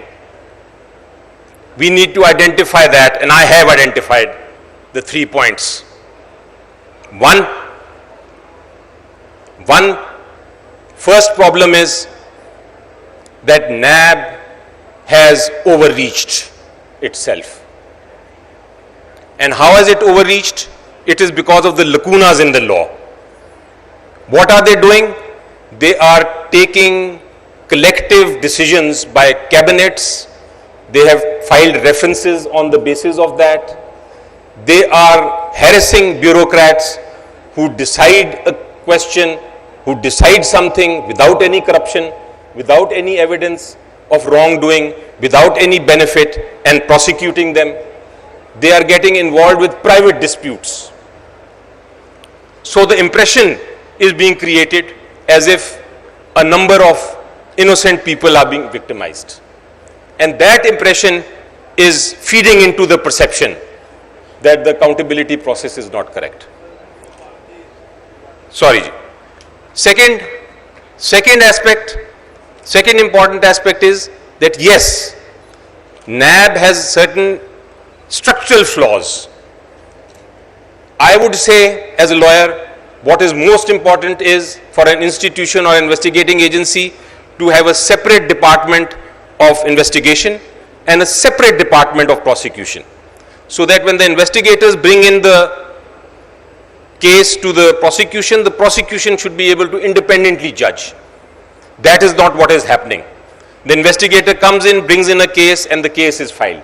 So at the end of the day, when cases are not being decided, perception again comes that no, look, because the cases are not being decided, it is taking a long time, therefore the entire process is one-sided. So these perceptions, ladies and gentlemen, have to be cleared. The latest ordinance that we have passed, I agree, it should not have been through ordinances maybe, but the fact is that because we cannot sit together as political parties and decide matters in cases of emergency, for the temporary period, we need to bring the law, we need to correct the law. So these lacunas, because of which NAB was overreaching, these lacunas have been clarified in this ordinance. NAB can no longer, without proof of corruption, file a reference against anyone.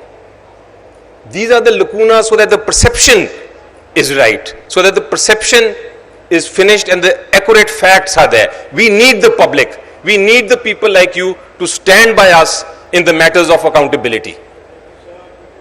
With this, I would just like to quote one famous German philosopher, and he was talking about how to tackle monsters. He said, while tackling monsters, don't become a monster yourself.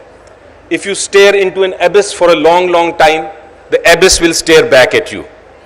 My hope today, seeing all of you and hoping that our perceptions are changing, my hope and wish is, and I quote in other words, I say that if we keep on staring into hope, hope will stare back at us. So I would hope that we ultimately continue with this process of accountability. It is not victimization, it is only a perception. Thank you, ladies and gentlemen. Sorry. Apologies to Senator Ali Zafar, we do have time constraints. The good news is that because we started late, we have a small respite from the organizers. We can go on till 1:30, but nevertheless, we want to leave at least 15 minutes for a question and answer session from the audience. So we nevertheless have this time constraint. I would now request Mr. Qamar Zaman Kaira, PPP leader, to come and address us on this very important issue. Qamar Saab.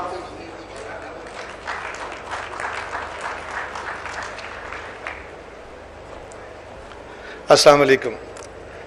Ladies and gentlemen, I have requested the moderator that please allow me to speak in Urdu so that I can conclude my opinion in few words.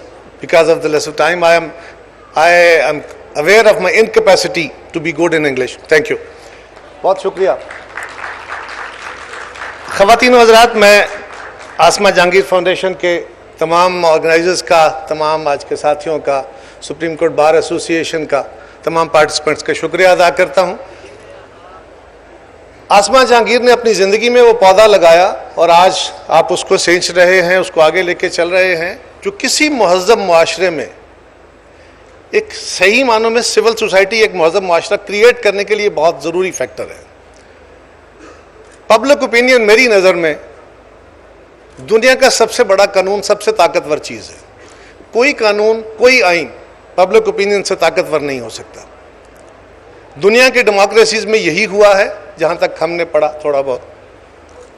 आज का मौजू तो वकला का था कि accountability laws क्या होने चाहिए और उनकी कितनी अहमियत है. और इसमें कोई शक नहीं है कि मॉडर्न स्टेट असूलों और कवानीन पे चलती है. बेहतर कवानीन दीगर अक़वाम से सीख के और अपने आप से सीख के आप अच्छे कवानीन बनाते हैं और मुआशरे को उन कवानीन के तहत चलाते हैं, तभी मुआशरे मुहज़्ज़ब मुआशरे बन पाते हैं. इसमें तो कोई दूसरी राय नहीं है. लेकिन ख़वातीन व हज़रात, क्या हमारे मुल्क में कवानीन की कोई कमी है? कोई कानून ऐसा है जो हमारे मुल्क में है नहीं? और अगर नहीं है तो उसको बनाने में कितना वक्त लग सकता है? अगर हुक्मरान वक्त चाहे और पार्लियामेंट के अंदर बैठी हुई कुव्वतें चाहें कि कानून जल्द बनाने हैं, تو جو ڈیفیشنسی ہے قانون کے اندر یا قوانین کے اندر وہ تو فوری طور پہ یا بہت کوئکسٹ پاسبل ٹائم میں وہ حل ہو سکتی ہے. سو کوئی ادارہ ایسا نہیں ہے جو ہمارے ہاں نہیں ہے. مسئلہ ہمارا یہ ہے کہ ہمارے ادارے کام نہیں کر رہے. آج کی اس کانفرنس میں بھی ہم مطالبے کر رہے ہیں. ہم کہہ رہے ہیں کہ ایسا نہیں ہونا چاہیے, ایسا نہیں کرنا چاہیے. کس سے مطالبہ کر رہے ہیں؟ کس سے کہہ رہے ہیں کہ وہ رول آف لا لائے؟ کس سے مطالبہ کر رہے ہیں کہ وہ قانون پہ عمل درآمد کرے؟ کس سے مطالبہ کر رہے ہیں کہ وہ انصاف کرے؟ کس سے مطالبہ کر رہے ہیں کہ وہ گڈ گورننس لائے؟ کس سے مطالبہ کر رہے ہیں کہ وہ اکاؤنٹیبلٹی قوانین کو ٹھیک کرے؟ خود انٹرسٹ گروپ سے. کیا ہمارے مطالبے درست ہیں یا ہم سول سوسائٹی سے؟ میں آپ سے مطالبے کر رہا ہوں. تو میرا خیال یہ ہے کہ اس وقت آج جو ہماری اسٹیٹ ہے, یہ اسٹیٹ اس رنگ میں نہیں ہے جس طرح ہم عام طور پہ استعمال کرتے ہیں. ہماری جو ریاست ہے, ریاست بھی ویسے آج کل ہم اور معنوں میں استعمال کرتے ہیں, لیکن اس کے کئی معنی نکال دیے نا اعظم ندیر صاحب آپ نے. سو ریاست اس رنگ میں نہیں, لیکن ریاست کا بنیادی ڈھانچہ جو ہے وہ کیا صرف لوگوں کے قانون بنا دینے سے, چند مطالبات کر دینے سے دنیا میں کبھی ایسا ہوا خواتین و حضرات کے کسی معاشرے میں قانون بننے سے معاشرے ٹھیک ہو گئے؟ ایسا کبھی نہیں ہوا. میری دانش میں ایسا کبھی نہیں ہوا. یہ کنٹینیو اسٹرگل ہے, اور جب تک آپ ایک صحیح معنوں میں معاشرہ, ایک لبرل معاشرہ تشکیل دیتے ہیں, پھر آپ کی لبرل سوسائٹی جنم لیتی ہے. وہ ایک دوسرے کو ریلیٹ کرتے ہیں. آپ لبرل ڈیموکریسی کی بات کر رہے ہیں, آپ اکاؤنٹیبلٹی کی بات کر رہے ہیں. ہمارے ہاں بہت سارے ادارے بنائے جاتے ہیں. پولیس خراب ہوئی تو ہم نے ایلیٹ فورس بنا دی, ایلیٹ فورس خراب ہوئی تو ہم نے ڈولفن فورس بنا دی, پھر ہم نے موٹر وے کے اوپر نئی پولیس بنا دی. سو بہت سارے, اسی طرح عدالتوں کے اندر کام ڈیلے ہوا تو ہم نے ریپڈ عدالتیں بنا دی تاکہ جلدی کام ہو سکے. کچھ عرصہ تک تو وہ کام کرتے ہیں, پھر وہ ہمارے جیسے ہو جاتے ہیں, کیونکہ الٹیمیٹلی اس معاشرے نے ان کو سک ان کر لینا ہوتا ہے, ان کو اپنے جیسا بنا لینا ہوتا ہے. تو بنیادی لڑائی کیا ہے, بنیادی مسئلہ کیا ہے؟ آپ جن ججز سے یہ مطالبہ کر رہے ہیں, کیا ان کا اپنا بلیو اس پہ ہے, اور ان کو کیا آپ کا اور میرا خوف ہے کہ اگر وہ انصاف نہیں کریں گے تو ہم ان کے خلاف سڑکوں پہ کھڑے ہو جائیں گے؟ کیا ان سیاستدانوں سے جن سے ہم مطالبے کر رہے ہیں, کیا ان کو میرا اور آپ کا یہ خوف ہے کہ اگر انہوں نے صحیح معنوں میں سیاست نہ کی تو آپ اور میں ان کے خلاف کھڑے ہو جائیں گے؟ کیا ہماری ایڈمنسٹریشن کو یہ ہے, کیا ہماری فوج کو یہ ہے؟ دنیا کے کسی معاشرے میں ایسا نہیں ہوا کہ خالی سرمن سے, خالی لیکچر سے چیزیں ٹھیک ہو گئی. ایک سٹرگل ہے, اور میرا خیال یہ ہے دنیا میں معاشرے ڈیموکریٹائز ہوئے ہیں. ڈیموکریسی نے ڈیموکریٹائز نہیں کیا معاشروں کو. جمہوریتیں معاشروں میں آئی ہیں, جمہوری اداروں نے جمہوریت پیدا نہیں کی ہے. سو ایک سٹرگل ہے, ہم اس سٹرگل میں کوئی چیز مس کر رہے ہیں. اور پاکستان جب بنا تھا نا جی, تو ہندوستان کی تقسیم کے جو مخالفین تھے ان میں سے کچھ صاحب عقل لوگ تھے, بڑے کمال کے لوگ بھی تھے, ہمارا ان سے بڑا شدید اختلاف ہوا.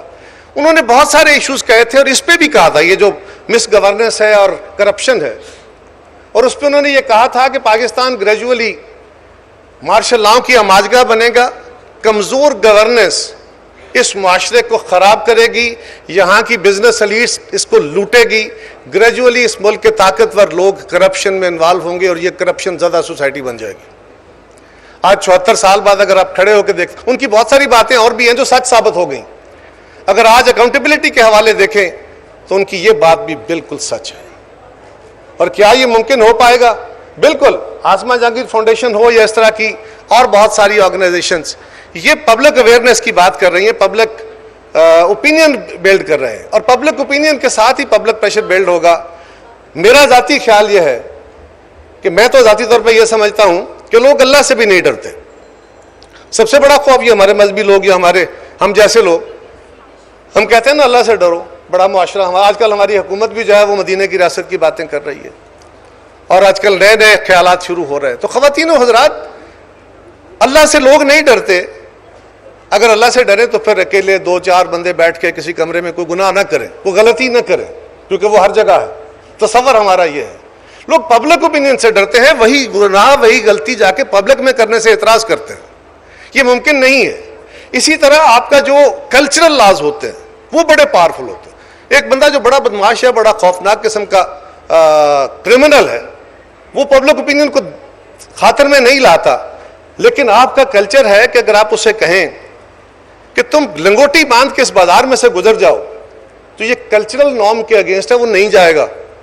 वो बंदा मारते हुए देर नहीं करेगा, वो जुर्म करते हुए देर नहीं करेगा, वो गुनाह करते हुए देर नहीं करेगा, लेकिन कल्चर के खिलाफ उसको बहुत सारे काम करते हुए उनको रोकना पड़ेगा। सो हमें देखना होगा कि क्या ये लिंक मिस किए बगैर हम सिर्फ अकाउंटेबिलिटी ठीक कर लेंगे, एहतसाब ठीक हो पाएगा? अगर आपकी फौज नहीं मानेगी, अगर आपकी अदलिया नहीं मानेगी, अगर आपकी सियासी जमातें इसके लिए गेयरअप नहीं होंगी, और वो क्यों होंगे? जो इक़्तिदार में बैठे हैं वो सिर्फ गवर्नमेंट नहीं, जो पॉलिटिकल लीडरशिप होती है, या आपकी लीडरशिप है, या फौज की लीडरशिप है, ये सारे पब्लिक ओपिनियन के लोग हैं। ये सारे के सारे खुद इंटरेस्ट ग्रुप्स हैं। इन्हें क्या जरूरत है इस समाज को तब्दील करने की? ये एट इट्स ओन, यानी एक बंदा जो हुक्मरान बना है लीगल मीन से नहीं, एक बंदा जो किसी ओहदे पे बैठा है किसी जायज तरीके से नहीं। आप बहुत सारे वकला बैठे हैं, हो सकता है आप मुतमईन हो, मैं तो आपके जजेस के एलिवेशन पे मुतमईन नहीं हूं, मैं तो नहीं समझता कि आप किसी सही तरीके से जजेस बनाते हैं, और फिर आप उनसे तवक्को करते हैं कि वो इंसाफ करेंगे। इसी तरह हमारी सोसाइटी में जब मैं इलेक्शन में जाता हूं तो कोई बंदा मुझे ये नहीं पूछता कि तू इस काबिल है कि नहीं, तेरा कल माजी क्या था। मेरे ऊपर कोई समाजी दबाव नहीं है, इसीलिए मैं डटाई के साथ गलती करता हूं, गलत काम करता हूं, और फिर आप वकला मुझे डिफेंड करते हैं, मैं अदालतें मैनेज करता हूं और निकल जाता हूं उससे। और खुद बहुत सारे ताकतवर लोग अपनी मर्जी के फैसले कराते हैं। फौज वालों को तो पूछना ही मुमकिन नहीं है, क्योंकि वो ताकतवर है, बंदूक वाला हमेशा ताकतवर होता है। लेकिन दुनिया में पब्लिक ओपिनियन ही इवॉल्व हुआ है। आज दुनिया की, मुझे आखिरी गुजारिश यह है कि आज दुनिया की जो मुहज़्ज़ब रियासतें हैं, वहां पे जब तक आप अपनी ओवरऑल गवर्नेंस को दुरुस्त नहीं करते, आप समाज के अंदर जिन लोगों को अपनी ड्यूटीज असाइन की हुई हैं, आप उनके ऊपर चेक नहीं रखते, और वो चेक खाली ज़बानी नहीं है, वो चेक खाली अदालती नहीं है, क्योंकि आपने बहुत अच्छे कानून बना लिए, आपने मुझे पकड़ लिया, मैं जायज़ मुजरिम हूं, पकड़ा गया, मेरा इन्वेस्टिगेशन करने वाला और मेरा इंसाफ करने वाला कौन है? वो अगर मेरे जैसा होगा या मेरे जैसा मैनेज होने वाला होगा तो वो हो जाएगा। ख़वातीन और हज़रात, ये वो वाहिद काम है जो हम मिस कर रहे हैं, और इसकी तरफ ये सिर्फ सियासी जमातों का, लीडरशिप सियासी जमातों ने करनी है, सियासी जमातों का काम है, सिविल सोसाइटी ऑर्गेनाइजेशंस का काम है, इसमें हमारे उलमा का काम है, इसमें हमारे असातिज़ा का काम है। आप ज़रा गौर कीजिए, आज हमारी सोसाइटी मॉरली, एथिकली आज से 40 साल, 35 साल, 50 साल पहले जैसी है। Materially we have grown a lot, हमने कम ग्रो नहीं किया, लेकिन मॉरली हम क्यों गिरे हैं? इसलिए कि मॉरलिटी सिर्फ अपने तौर पे इंसान खुद बड़े मॉरल वाला कम होता है, उसको सोसाइटी का प्रेशर बांध के रखता है। और आज की मुहज़्ज़म मुआशरों में और हम में जो फ़र्क है, जो मिसिंग है, वो वही है। मैं ये समझता हूँ कि जब तक अकाउंटेबिलिटी के लिए हमें एक बात ये भी समझनी होगी कि अगर हमें आइन के तहत मुल्क चलाना है तो फिर सारे इदारों को आइन के तहत काम करने की ये कसम उठा के नहीं, खाली कसमें तब झूठी भी उठाते हैं और अक्सर उठाते हैं और सारे ही उठाते हैं। तो गुजारिश ये है कि हमें आइन के ऊपर अमल करना है, डेमोक्रेसी के तहत मुल्क चलाना है तो क्लैरिटी के साथ चलाइए।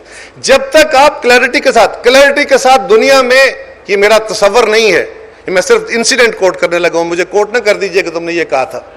ये दुनिया में बहुत सारे वो भी लोग आए जो डिक्टेटर्स थे, जो फाशिस्ट थे, लेकिन उन्होंने सिंसियरिटी के साथ, क्लैरिटी के साथ काम किया और वो कुछ ना कुछ समाजों को दे गए। अगर हम बिक्विटी में रहेंगे, इसी उलझाओं में रहेंगे कि चलना तो हमने जमहूरियत के साथ है, रवैया हमारा कोई जमहूरी नहीं, हुक्मरान हमारा जमहूरी नहीं, अदालत हमारी जमहूरी नहीं, तो कैसे जमहूरियत आ पाएगी? ख़वातीन और हज़रात, मुझे राशिद साहब का हुक्म आ गया, अगर हमारे ज़हनों में सऊदी और चाइनीज़ अकाउंटेबिलिटी मॉडल रहे तो फिर मेरे ख़वातीन और हज़रात, अलमिया यह है कि हम ना सऊदी मुआशरा है, ना ऐसा बन सकते हैं, ना वो कानून है जो चाइना के अंदर है, ना चाइनीज़ समाज है। तो हमें पहले ये क्लियर करना होगा कि हमें क्या करना है। अगर उस पर अमल करके हमारा हुक्मरान आगे बढ़े, और ये याद रखिए, हुक्मरान कोई भी हो वो आसानी से अपने प्रिविलेजेस नहीं छोड़ा करता, उसको हमने मजबूर करना है। ये आसमा जहांगीर फाउंडेशन बड़ा आला फोरम है, और अगर हम समाज के अंदर ये प्रेशर बिल्ड कर दिया, वोट डालते हुए हमने लोगों से पूछना शुरू कर दिया, सियासी लीडरशिप को ये पता हुआ कि मेरा किरदार देख के, मेरी एबिलिटी देख के मुझे वोट पड़ने हैं, अगर जज को पता हुआ कि मैंने गलत फैसला दिया तो लोग मेरे सामने खड़े हो जाएंगे आके, जिस तरह अमेरिका में आजकल भी एक जजमेंट के खिलाफ लोग बाहर निकले हुए हैं एक प्रोसीजर के। तभी जाके जो दुनिया में सही मानों में जमहूरियतें पैदा हो सकती हैं। एक जो हमारा ख्वाब है लिबरल डेमोक्रेसी का, वहां तक पहुंचने के लिए जो सफर होना है वो तो हम कर रहे हैं, लेकिन बाज़ औक़ात वो सफर माकूस रंग में होता है। हम एक कदम आगे 2 कदम पीछे चलते चलते मेरी दानिश्त में मटेरियली ग्रो करके मॉरली गिरी हुई सोसाइटी है। हमें सबको ये, और ख़ास तौर पे आप जैसे साहिब शऊर लोगों को और हमारे असातिज़ा और थिंकर्स को हमें वो रहनुमाई देनी होगी। मतीउल्लाह जैसे चंद सहाफ़ी अगर कुछ अपनी लावालीपन में कह लूँ, मुझे इजाज़त दे दे, तो वो लावाली तो नहीं है, बड़ी जिम्मेदारी है, लेकिन मैंने ऐसे ज़रा इजी मूड, ऐसे लोग या चंद ऐसे और साफ़ी हमारे अगर सच लिखते की पादाश में सजाएं पाएंगे और हम सिर्फ कंडेम करेंगे तो इससे मुआशरा ठीक नहीं हो जाएगा। ये बहुत लंबा सफ़र है क्योंकि अपोजिट फोर्सेस बहुत तगड़ी होती हैं। तो आज पाकिस्तान में दोबारा फंडामेंटलिज्म की, राइट विंग की परवाज है। आज फिर इरादे बांधे जा रहे हैं। जो ये सोसाइटी थोड़ा इंच बाई इंच ग्रो की है, आज उससे वो सारी चीजें विड्रॉ करने की कोशिश की जा रही है। अगर कोई जमात कोई भी हो, वो हुक्मरान को नील डाउन कर ले और हुक्मरान मान ले कि हम इसके आगे मजबूर हैं, फिर कल दूसरी उठेगी, परसों तीसरी उठेगी। और ये आजकल जो मजहब के नाम पे पॉलिटिक्स शुरू हुई है ख़वातीन और हज़रात, इसमें अकाउंटेबिलिटी नहीं होती। ये मजहब का इशू नहीं है, ये बुनियादी तौर पे रियासत के पावर के अंदर अपना शेयर लेने के लिए और मजहब की इकोनॉमी से अपना फाइनेंशियल शेयर लेने की कोशिशें हैं। हमें सबको मिलकर इस नेगेटिविटी को रोकना होगा। बहुत शुक्रिया।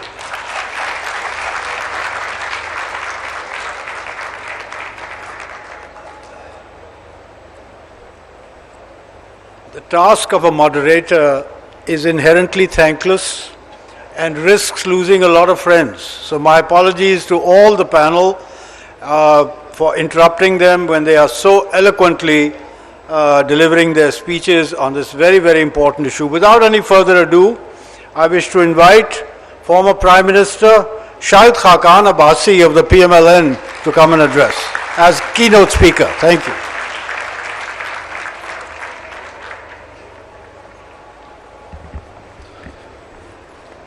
Bismillahirrahmanirrahim. It's distinguished ladies and gentlemen, it's a privilege to be here, and I'm grateful to the Asma Jahangir Foundation for keeping the voice of Asma Jahangir alive.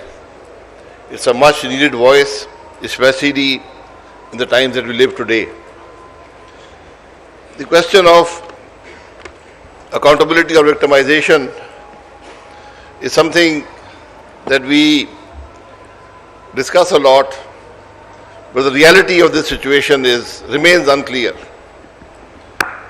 It remains unclear because we deliberately cloud the facts. The laws are misused. The judiciary makes comments which are not reflected in their decisions. And a few who stand up suffer, and the whole country suffers. I do not want this to be a personal narrative, but I have stood in accountability courts for 12 years. I have spent 3 years in NAB jails. I don't regret whatever I said or did, but 2 basic questions remain. What is the purpose of accountability? And what has accountability delivered to the country? The purpose is very clear. The people, I won't go to the past, but since Pakistan came into existence, within the first 3 years we had a thing called PODA. And that became PRODA and ABDO and Ziaul Haq and NAB ordinance and stuff like that. But there's been one consistency in all these laws. They don't apply to the people who created these laws. And the people who apply these laws, the laws also don't apply to them. And that is the reality of NAB today. The NAB does not apply to the judiciary. The NAB does not apply to the military. The NAB does not apply to the business community. The NAB does not apply to the bureaucracy. Who does NAB apply to? The politicians, who are declared corrupt in the media, who are tried in the media. So let me just place one simple fact before you. This is the 21st year of NAB. One politician of prominence has been convicted in NAB courts. One. Let the NAB chairman come out and say how much money has recovered from politicians. That one person is Mohammad Nawaz Sharif, who, please, I urge the legal fraternity here to look at the two cases Nawaz Sharif has been convicted in. Can you quote them as precedents anywhere in the world? And I'll not go to the details of that issue, but that remains the fact,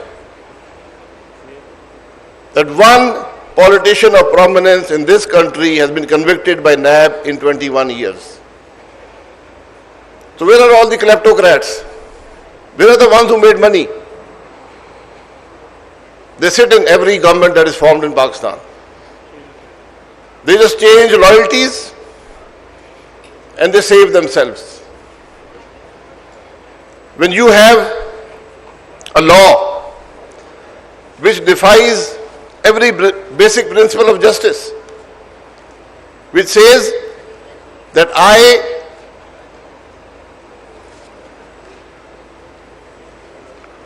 declare you guilty, now prove your innocence. That is what NAB is about. I declare you a money launderer. Now declare that you are not a money launderer. Now prove to me that you are not a money launderer.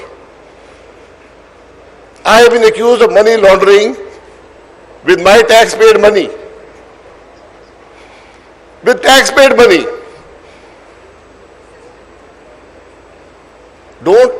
Doesn't the NAB chairman know? Doesn't the judiciary know that there has to be predicate offense before you declare money laundering? You can write anything in any charge sheet. I have one case today, the charge sheet is 34 pages long. The NAB reference was 19 pages long. How does that happen? What are we doing? Where are we going? This is the situation in Pakistan today. Salahuddin Saab touched on this a little bit. The law requires me to maintain financial records for 7 years. You are trying me for 35 years. So, I say if you accuse me of something, then you also give the record for your 35 years. I definitely cannot. There has to be, I am all for accountability. If you want accountability, NAB is not accountability. NAB is whatever, it's political engineering, it is manipulating politics, it is punishing people without convicting them, whatever you want to call it. If you want accountability of politicians, it's very simple. The whole world does it. You don't need special laws. It's about tax laws. The people who apply taxes on the people of Pakistan should answer for their own assets. They should answer for their own lifestyles. What are they earning? If they are earning, then they should be paying taxes. If members of parliament walk out to a 3 crore rupee or 6 crore rupee vehicle and go to a 50 crore rupee home, and their monthly electric bills are 2 lakh rupees, and they pay no taxes, what does that tell you? That's a corrupt politician. Why don't we go after them? Let it start with the President of Pakistan. Let the Prime Minister be next. Let the leader of the opposition be next. Ask them this basic question. How do you justify your lifestyle? Where are the taxes? This is the basic question that needs to be asked. You want to disqualify somebody? You want to apply 62, 63 to somebody? Then use the tax laws. Anybody who is not paying taxes is committing a crime against the country. Most of us think paying taxes is optional. That's the reality of Pakistan. We had an issue in the National Assembly, a new law. We are very fond of making new laws all the time. We made 33 in one day. Nobody even read them. So we were making a new law on appointing judges. I moved an amendment. I said anybody who wants to become a judge should present his last 10 years of tax payments before the people of Pakistan. Let him show how much taxes he has paid in the last 10 years. Because if he has not paid taxes, and you'll be surprised how many people who became judges have not paid taxes, it means two things. That either they don't have a practice, they're not technically qualified to be judges, or they have not paid taxes on their income. They've hidden their income. Are they qualified to be judges? Are they qualified to judge me tomorrow? Let's be fair about these things. The politicians are much maligned, and maybe rightly so. But I can tell you, whatever I've spent 34 years in politics, whatever the government of Pakistan has given me as salary or whatever in those 34 years, I think I paid at least 10 times to lawyers in this country to defend me in NAB cases. Is that fair? What does the Prime Minister of Pakistan earn? 1,35,000 rupees. That's the reality. At least, I don't know what the guy now earns, but that's what I got. 1,35,000 a month. So, there are many questions to be answered here. Victimization, NAB is about victimization.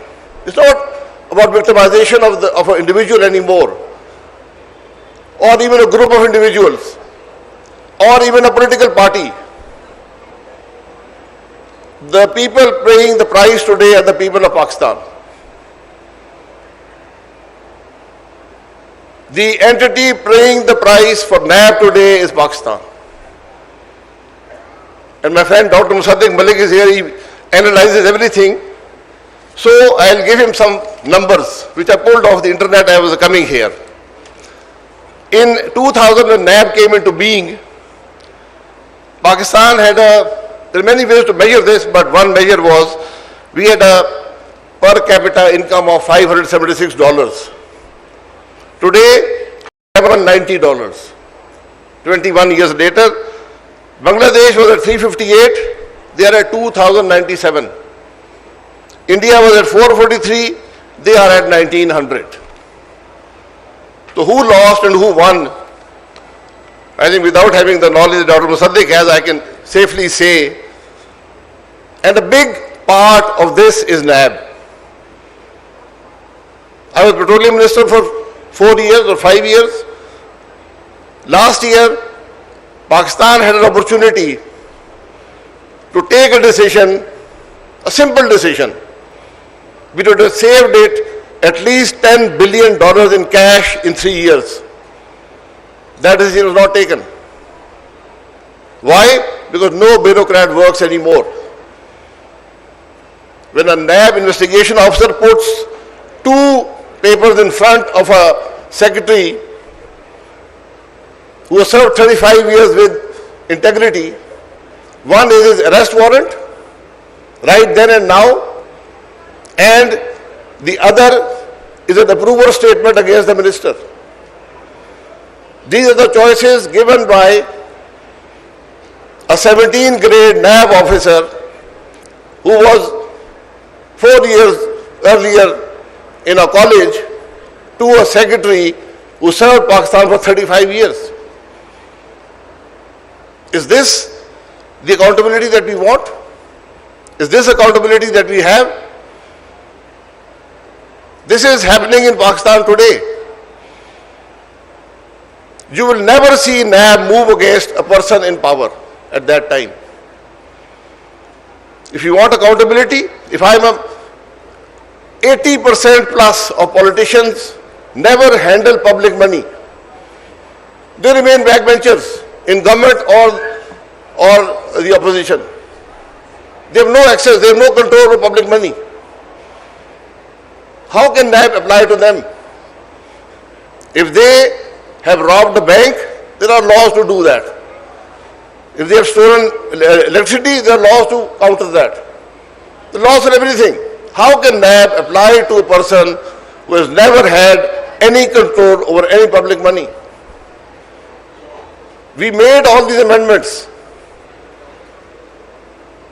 NAB can only be amended by consensus. There are many laws, including electoral laws, that should only be amended by consensus. We don't seem to learn that, and we suffer. NAB is one of them.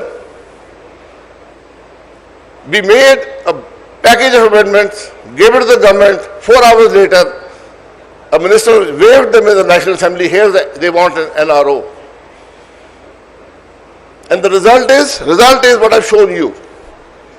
Bangladesh has raced ahead, double our per capita income. India, with 1/3 the population below poverty level, has raced ahead of Pakistan in per capita income. A big part, there's been a failure of governance, a big part of that is NAB. So there's a lot more that can be said here, but and then I will end with a human rights issue. Does anybody care about what happens to people who are accused by NAB? Does anybody care about their families?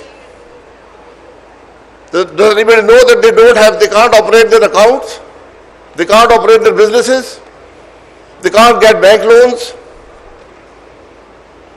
There's a big human cost that is paid here. And I always say, and I end with this, you want to accuse a public figure? We are the only people who go through accountability at least every 5 years at the ballot box. You want to accuse me?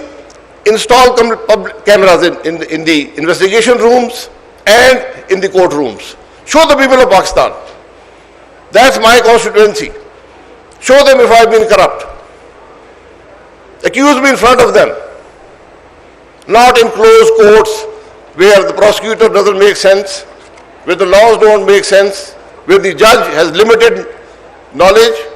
And when I go to a NAB court, I go with the knowledge that he will convict me no matter what my case is. Let me tell you that.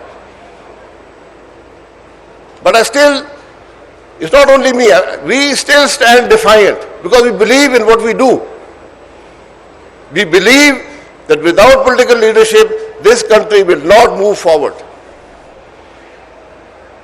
Turncoats, hypocrites, people who sell their loyalties don't make nations. And NAB is a tool to convert people into turncoats and to sell their souls. That's the reality of NAB. Thank you. Thank you very much, sir.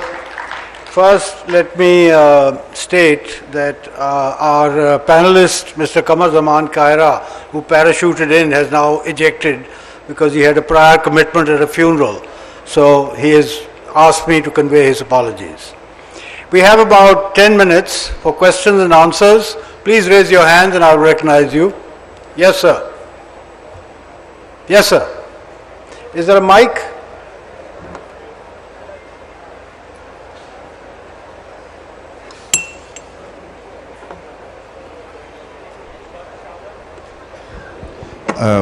My name is Nawaz, and my question is for Shahid Khakan Abbasi Saab.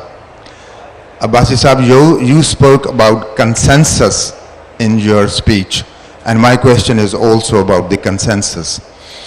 There seems to be a good understanding between Muslim League Nawaz and the People's Party regarding national issues, meaning there seems to be a good understanding and consensus between the two parties question please, not regarding speech. National issues.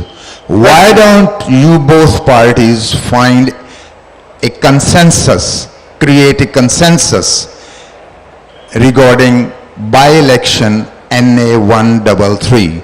Why don't you find a consensus candidate in NA 133 instead of fighting against each other? Thank you. Sir, I don't know if this is relevant to the topic, but if you wish to answer. Is your mic working? Yeah, it's not a relevant question, but the reality is that we are political parties, but we contest elections against each other. On issues, we may reach a consensus. On fighting election, we cannot. Can I have I would ask the audience to resist the temptation to ask any question. Let's stick to the topic, please. Yes, thank you. Assalamualaikum ji, Farida Shaheed. I want to know whether there is any analysis of how much money we have spent on the establishment of NAB, including in trying to recuperate money from and evidence from outside, versus how much money has been actually recuperated by them. Do you wish to point this at somebody in particular? I don't know, either Abbasi Saab or our senator from the PTI who's currently in position. Sir. Can you hear me? Can you hear me? Some problem with the mics. Sorry.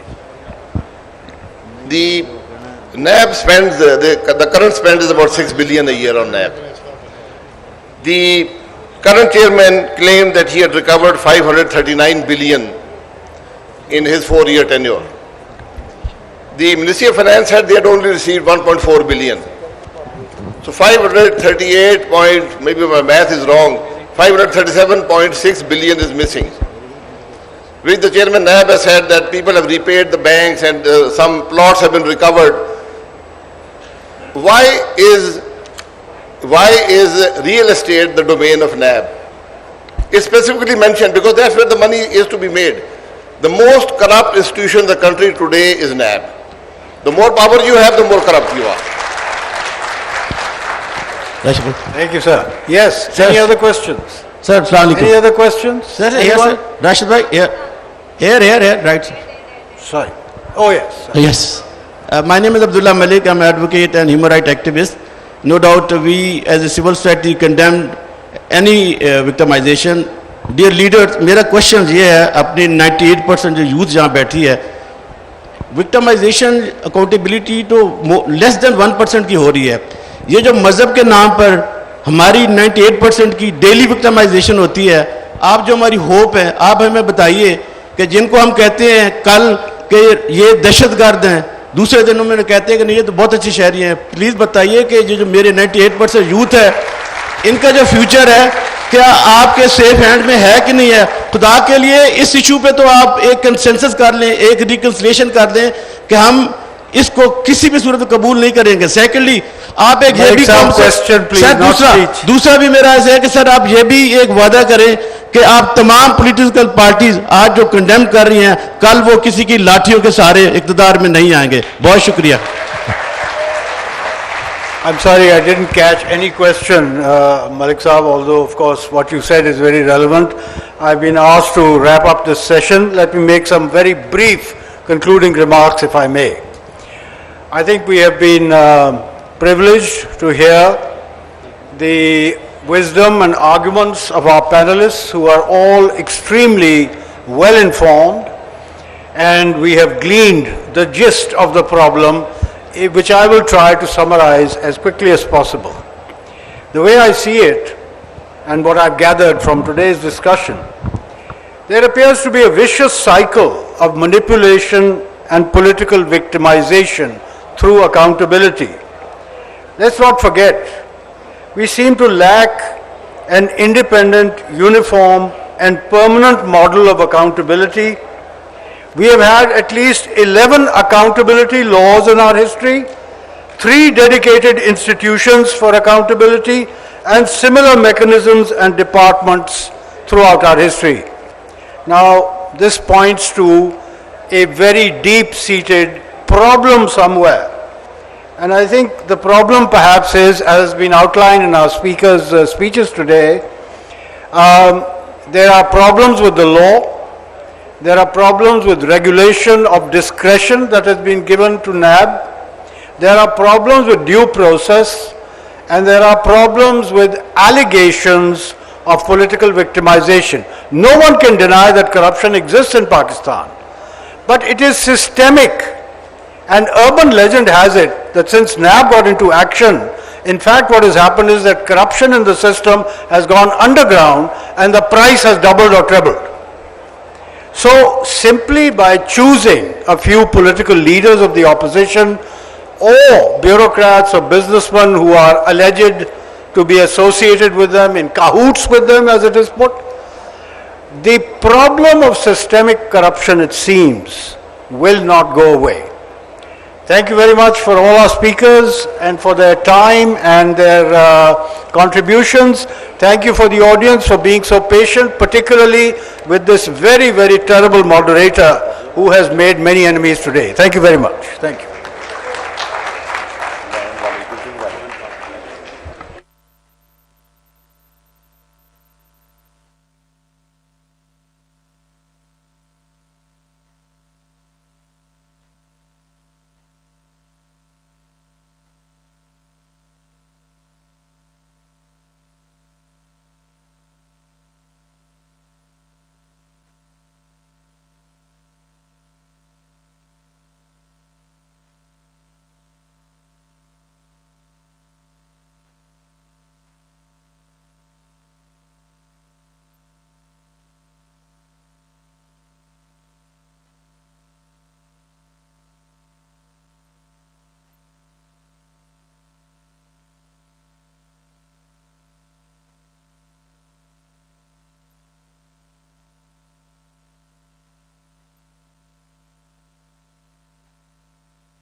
ना मैंने उनका कोई इस्लाम कबूल किया, ना मैंने उनका कोई निकाह कबूल किया।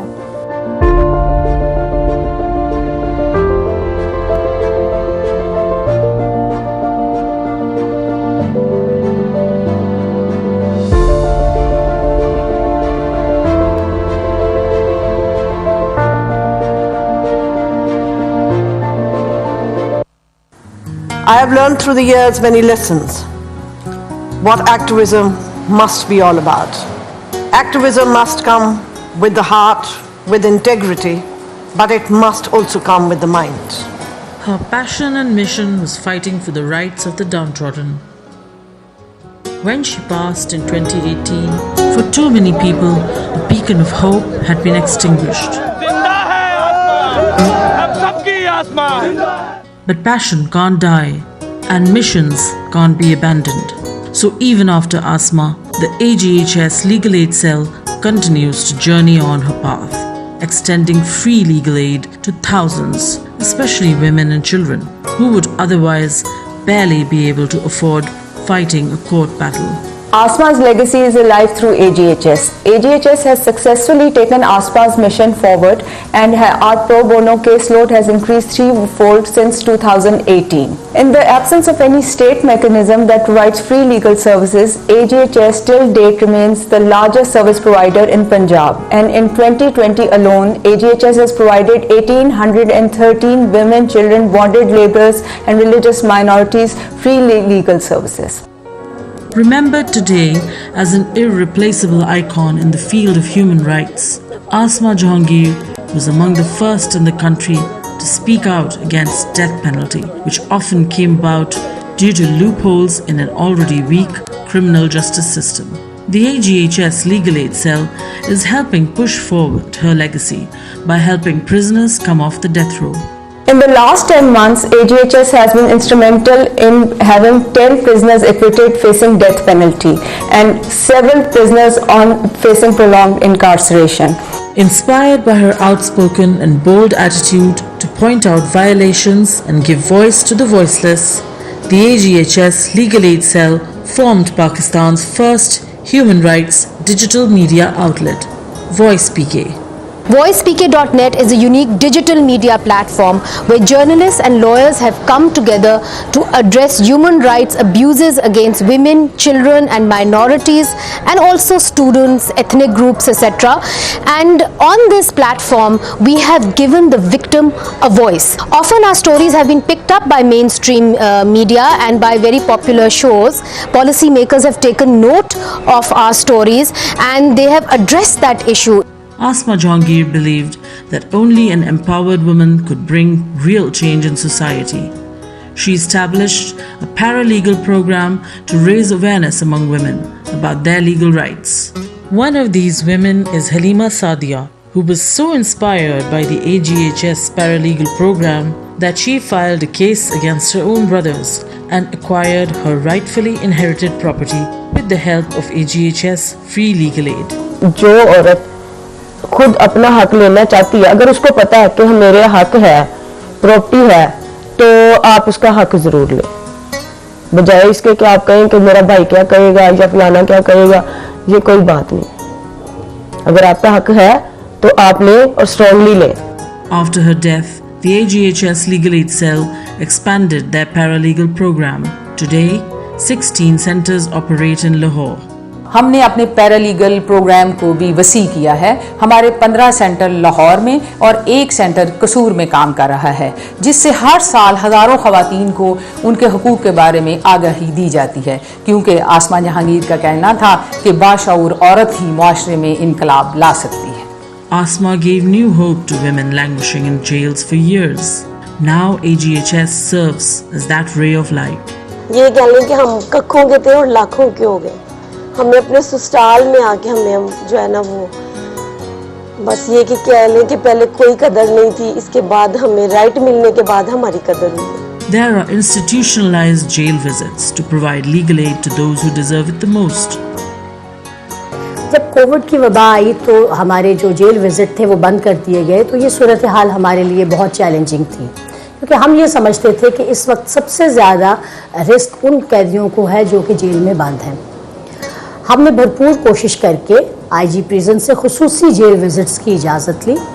यूजुअली हम लोग साल में 24 विज़िट करते हैं, लेकिन कोरोना की वबा के आने के बाद और इस सूरत हाल में हमने 100 के करीब जेल विज़िट किए और वहाँ पे और जेलों में मौजूद 550 कैदियों को कानूनी इमदाद दी और उनकी रिहाई करवाई. AGHS Legal Aid Cell plans to expand its existing programs as well as launch a special program to provide legal help for the victims of sexual violence.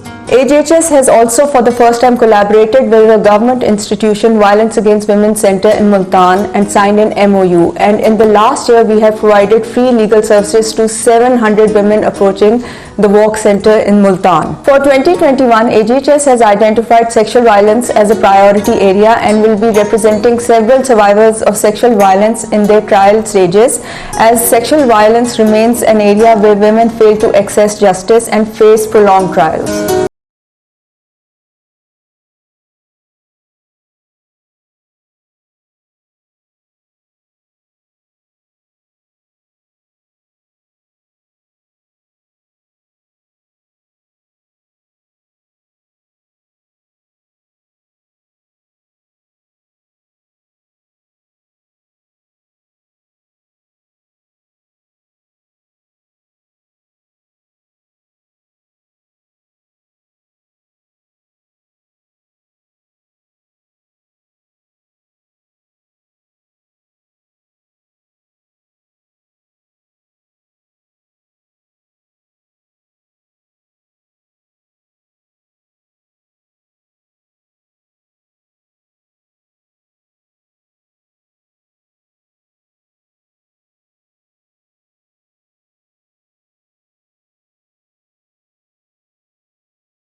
I have learned through the years many lessons what activism must be all about. Activism must come with the heart, with integrity, but it must also come with the mind. Her passion and mission was fighting for the rights of the downtrodden. When she passed in 2018, for too many people, a beacon of hope had been extinguished. But passion can't die, and missions can't be abandoned. So even after Asma, the AGHS Legal Aid Cell continues to journey on her path, extending free legal aid to thousands, especially women and children, who would otherwise barely be able to afford fighting a court battle. Asma's legacy is alive through AGHS. AGHS has successfully taken Asma's mission forward, and our pro bono caseload has increased threefold since 2018. In the absence of any state mechanism that provides free legal services, AGHS till date remains the largest service provider in Punjab. And in 2020 alone, AGHS has provided 1,813 women, children, bonded laborers, and religious minorities free legal services. Remembered today as an irreplaceable icon in the field of human rights, Asma Jahangir was among the first in the country to speak out against death penalty, which often came about due to loopholes in an already weak criminal justice system.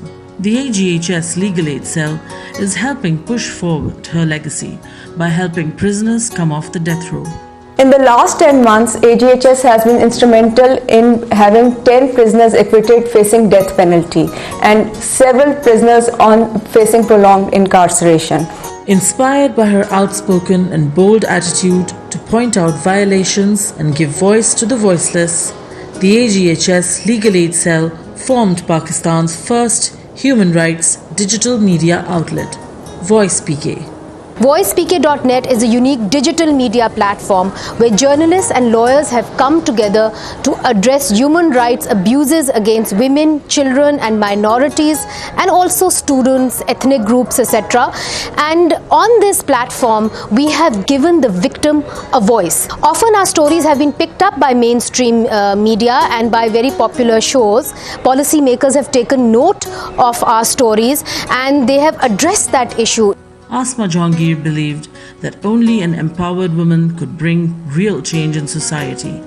She established a paralegal program to raise awareness among women about their legal rights.